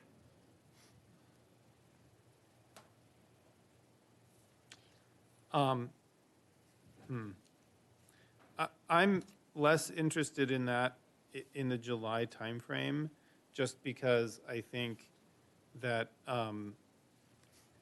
it's potentially damaging to the city to make cuts in July or August or September only to pass a funding measure in November. But that's high risk. We don't know that. We Right don't, in the- we in the we don't meantime, know. We're losing but 3 months- $150,000 a month. But you're right, we don't know. But 3 months of cuts will not save our city. We have an opportunity, which is drawn out to begin tomorrow, to bring the community together with the feedback that we've received, to start objectively solving the revenue and income side of the equation. Yes, it is good to model and it is good to know what it will take to resolve a deficit. It is not good to go off half-cocked and penalize the residents. Or the city staff, or the city's operational integrity. At the end of the day, that's the residents, because they're going to feel it hard, Right. in addition to the initial impact. Right. So. So what happens in January when you don't have if measure fails? You've done the. You lost another X thousands of dollars. You've done, I'm not saying I'm You've done the against- modeling and you were ready to make cuts at that time, knowing that you've had another We just failure. did one, so I'm not saying I'm against reducing some expenses. I'm not for, to support Derek, I am not for going through this city with a meat cleaver in order to just arbitrarily cut 1.7 or $9 million out of it. For 3 months, before something maybe, hopefully passes. I think that we need Sorry to to jump do the work that, you're fine, totally fine.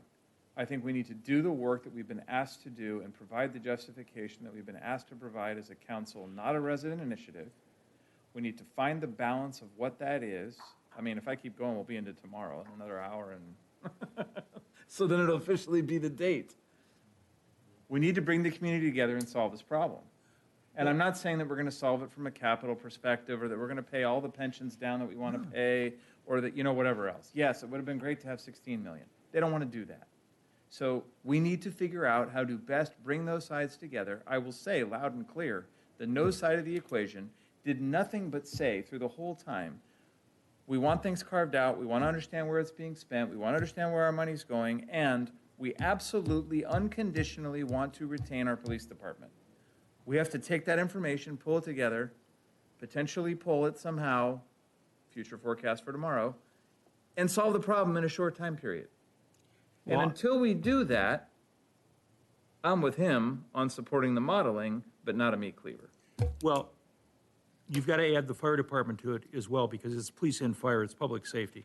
We can't play around with the fire department For God's contract. sake, let's do this tomorrow. Let's do this tomorrow, because the argument, again, I got to look both sides of this to bring it together.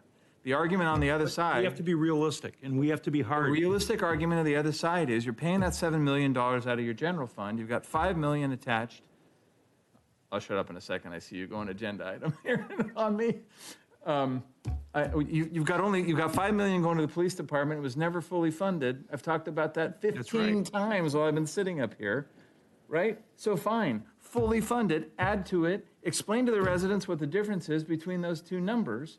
Have them understand what the deficit is and what not deficit, but the delta is between those two, what you will and will not be able to do, and that's it. Right.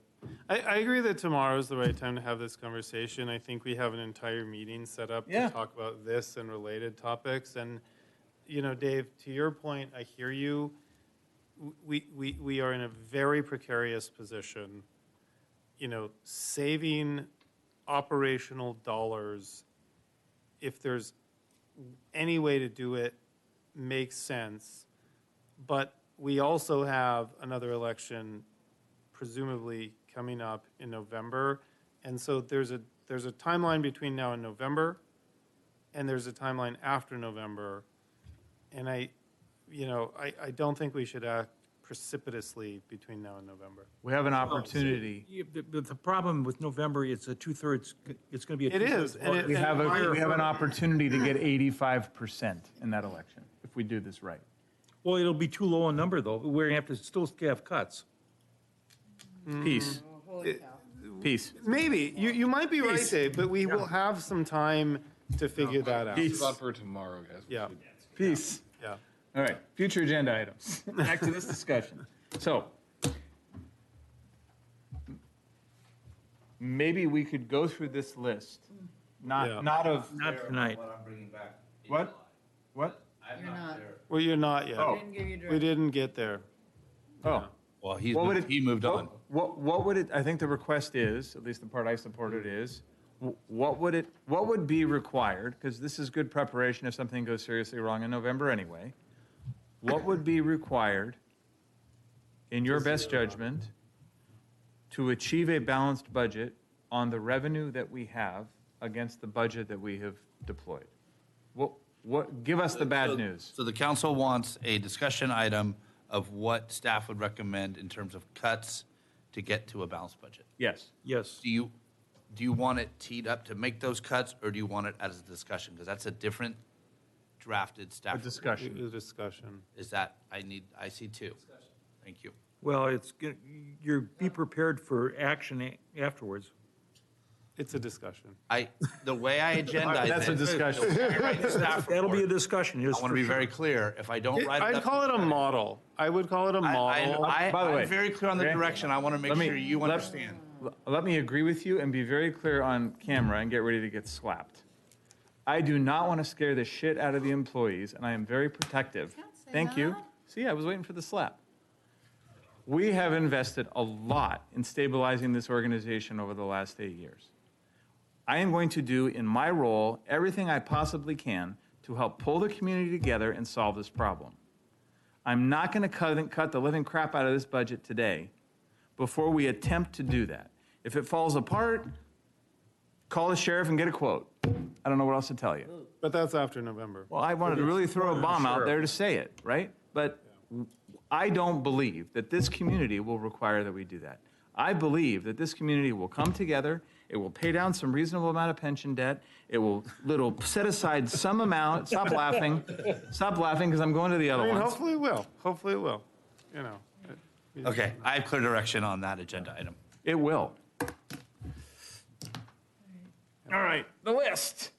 All right, let's do the list. I'm not sure that's appropriate, but no, go All right, ahead. Measure replacement. You don't think discussion. what's That's already appropriate? on that. The timing of this should come after we deal with the meeting tomorrow, but go ahead. Some of Okay. this you can get off. I think we can take a hit All at right, this. fine. First one's gone. Do you want to argue about the second one now or tomorrow? Which What's, one? what's M at? Who do you, Future council agenda items. The second one is the PVE Foundation City Hall study. it's up to you. I'm not going to argue Let's either way take about that it. off. That shouldn't be It's on been the on list. there I don't for know why over it's on 5 the years. list. When the foundation's ready to come with the No, study. hey, wait a minute. It's not the foundations. They've been willing to come for the last 5 years, and it is not the foundation's responsibility at this stage. We've made the offer, it's been refused, and it sits out there, and a lot of residents are fully aware of it, so let it be what it is. I don't think so, but let's. Oh, I know so. My sense is if the foundation wants to release it to the public, they can and Let 'em do it. should. And if there's reasons to bring it to the city for discussion later, we can. My reason for talking about this but- list now is I think there are at least 3 items on this list that need to be resolved in order to move to what I just said, bringing the community together to solve these problems. Yeah, Well, I agree. I that think isn't the solving a AECOM big problem of the community, that's I the problem. understand. I think the AECOM study is something that the PVE Foundation can release as a private entity if they wish to release it. Agreed. And so I'd take it off here. Again, in some theoretical world, if we wanted to look at it, we could always reconsider that. But- Okay. But So 3? Yes. Are you driving over here, George? what other items do we have? The list. Yeah. Malaga Lane Water Intrusion Engineering Design, where that needs funding. Right? It definitely needs funding. It does? So that stays there, I guess. Yep. Engineer design for immediate repairs of City Hall. Spelled incorrectly, but needs funding. And it's Yeah, it needs, That's where the AECOM report would be helpful, but it's beside the point. I think it stays there until we know more about where our financial situation is. Okay. Personally. I would take them out. Why are you going to keep them there? They're already on a CIP. They're both on a CIP fair. as future Yeah, projects true. that That we know we need to do. It's not That's a fair like we point. don't know we need to do To me, this list it. should be something that has a We're date, gonna be able to an act imminent on it and date really do it. attached. That's fair feedback. I would be okay taking it off, knowing that it is certainly On not, another list. you know, Everyone in out of, at least, out of view. yeah, okay. Yeah. I don't even know. This next one's a very long description of save some payroll costs in order to get an ERP. Not even on the radar. So I'll say this, the ERP system is probably one of our city's biggest risks. It is truly on its last legs. One piece of food for thought as to whether the description of this changes or what you do. I mean, it's a strange. And I did ask, and I don't have the answer, but RPV uses Tyler Munis. which we can never afford to buy ourselves. I didn't think that that product supported multi-tenancy. It does. So I was like, hey, Dave Bradley, ask your staff, at least tell us, can you support multi-tenancy, would you be interested?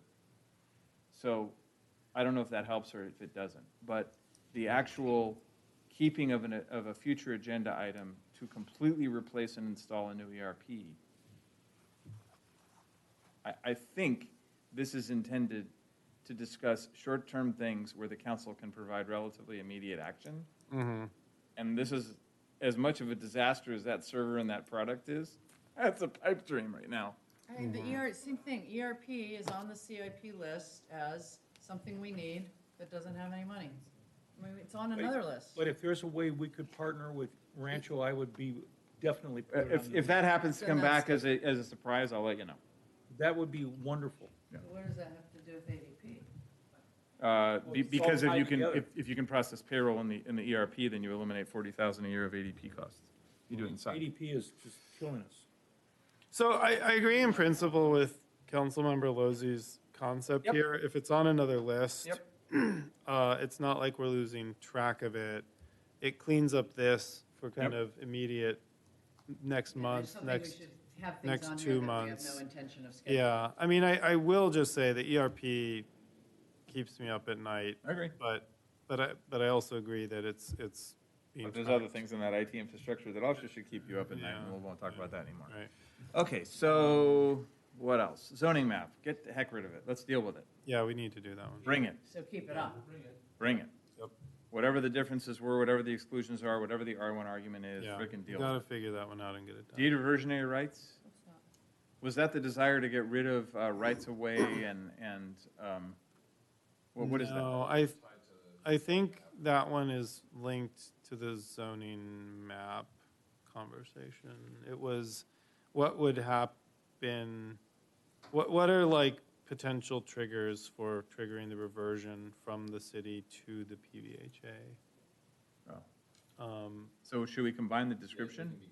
It probably could be combined. Okay. Yeah. I mean, they're not exactly the same concept, but. They'll impact each other. Sure, Okay. okay. Conflict of interest code adoption? Yeah, it's just a legal requirement.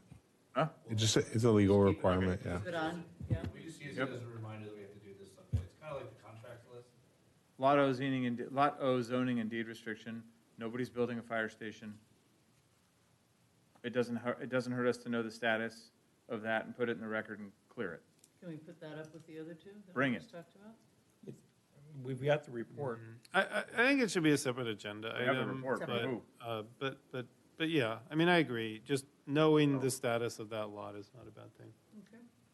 Breakdown of all contracts, we just talked about that, Yep, right? So keep that on, I would. Or updated based on the what we just said. Right. adjustment. Yeah. Lanada Bay, oh, that's just the award? Okay. Is that coming? It's not out to bid yet, but it's coming. Oh, okay, gotcha. Tentative future agenda discussion, isn't that I this? think that's what we're doing. Take that off. Take that Take off. that off. Urban forest management plan, that's coming? Coming, right? Leave it on? Or Okay. take it off? No, you said it's coming. Coming, okay. Pano AI, Is that something we have to do? okay. Resurfacing, I don't even know what the next two are. Those are annual projects, so, yeah.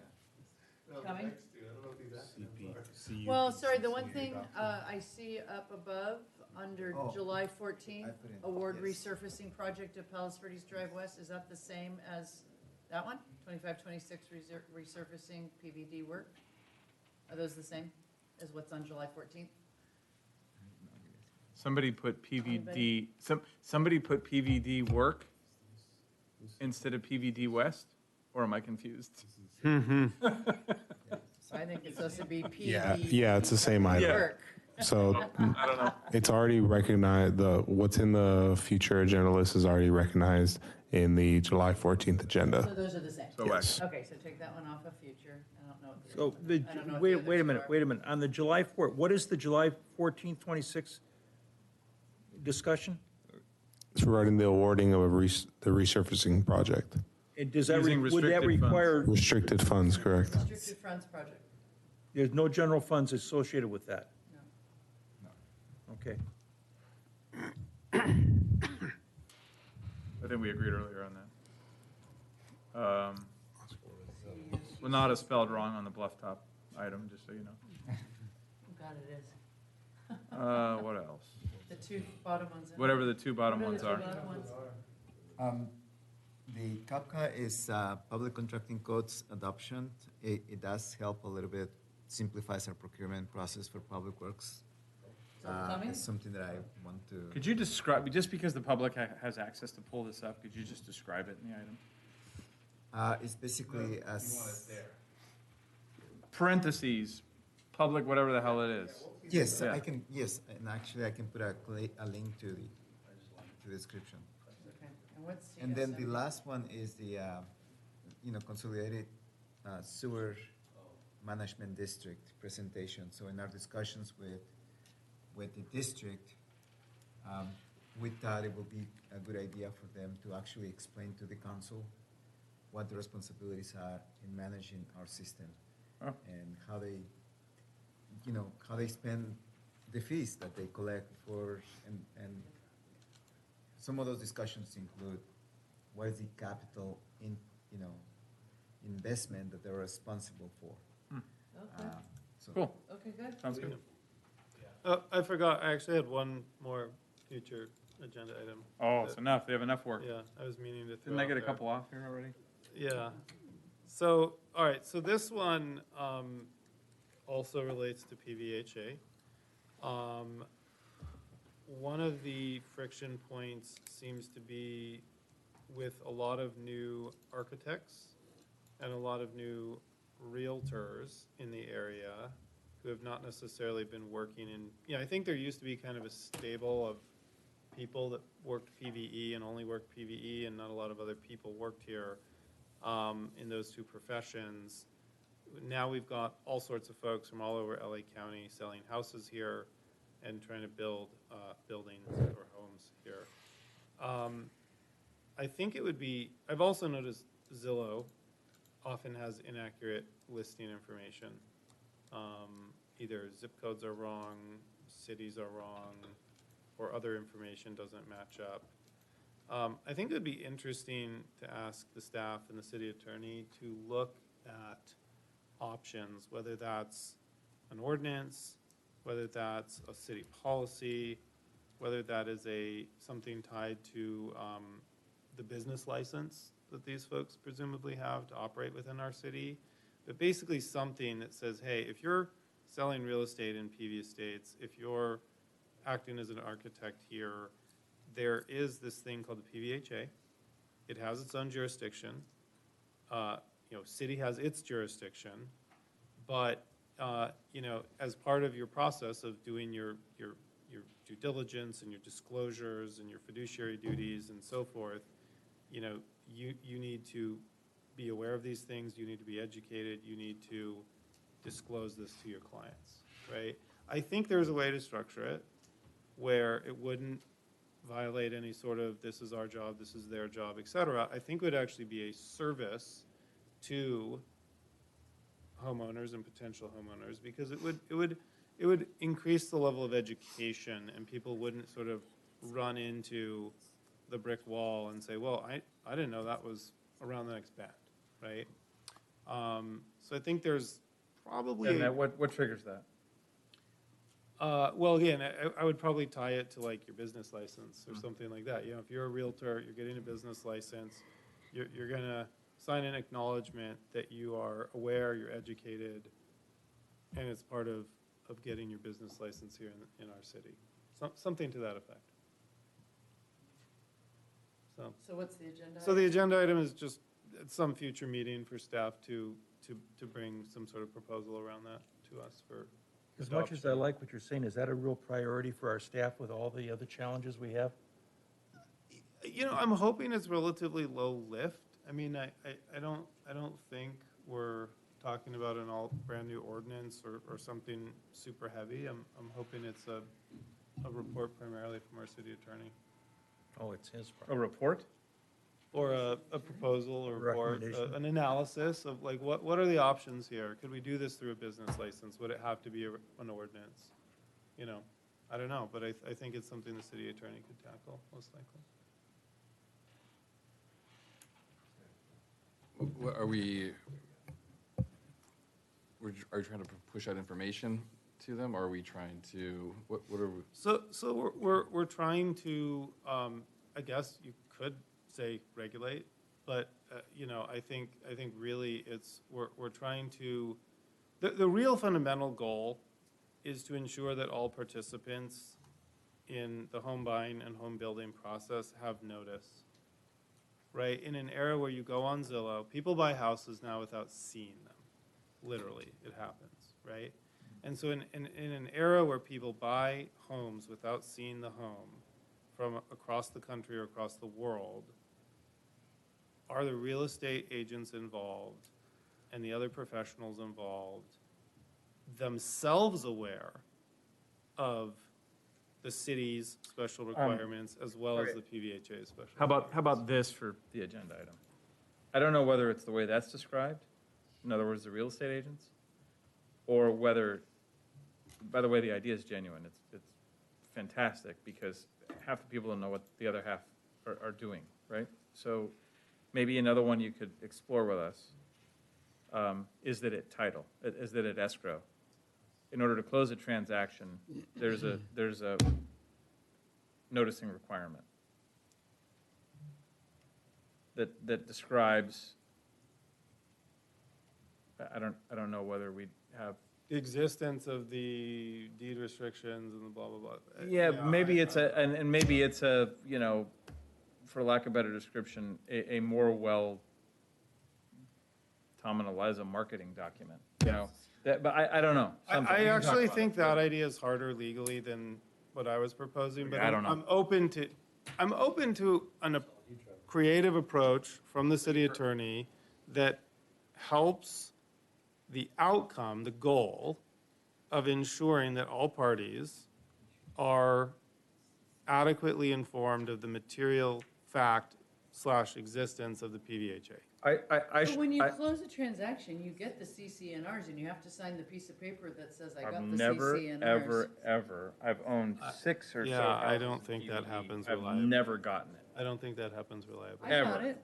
I didn't read them, but I got it. It might, but my perception is Anyway. it's not happening reliably. No, I'm with David. I'm not sure this is at the top of the list. Oh, it's definitely not at the top of the I'm list. not saying it needs to come back next week or next month. I'm just saying add it to the list, and Just for fun, I just want to let you know 2 more items that we're going to need.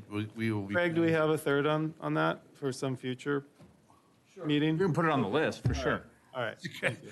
All right. All right, go play with your trash cans. Put it on the list. All right, just so you know, there's 2 more items that will be coming. We'll add it to the list and get you better explanation. Kathleen McGowan and her group that does our water monitoring is retiring. Oh. We've been working diligently with our neighboring cities to find a replacement. Her partner went on to another firm. We will be bringing an RFP to the city council. Okay. And similar, if you remember way back when we approved the hazard mitigation plan, there was a part of it that needed to update the safety element to reference back and forth. Cheryl's done a wonderful job. She's been working with our neighboring cities. We have a cost-effective plan, a cost-sharing plan that will be coming back to you.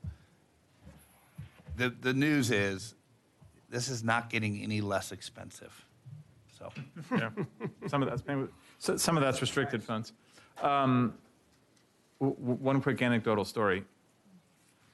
So I'm in the back of the yogurt shop. My daughter Catherine's in the front of the yogurt shop doing her thing.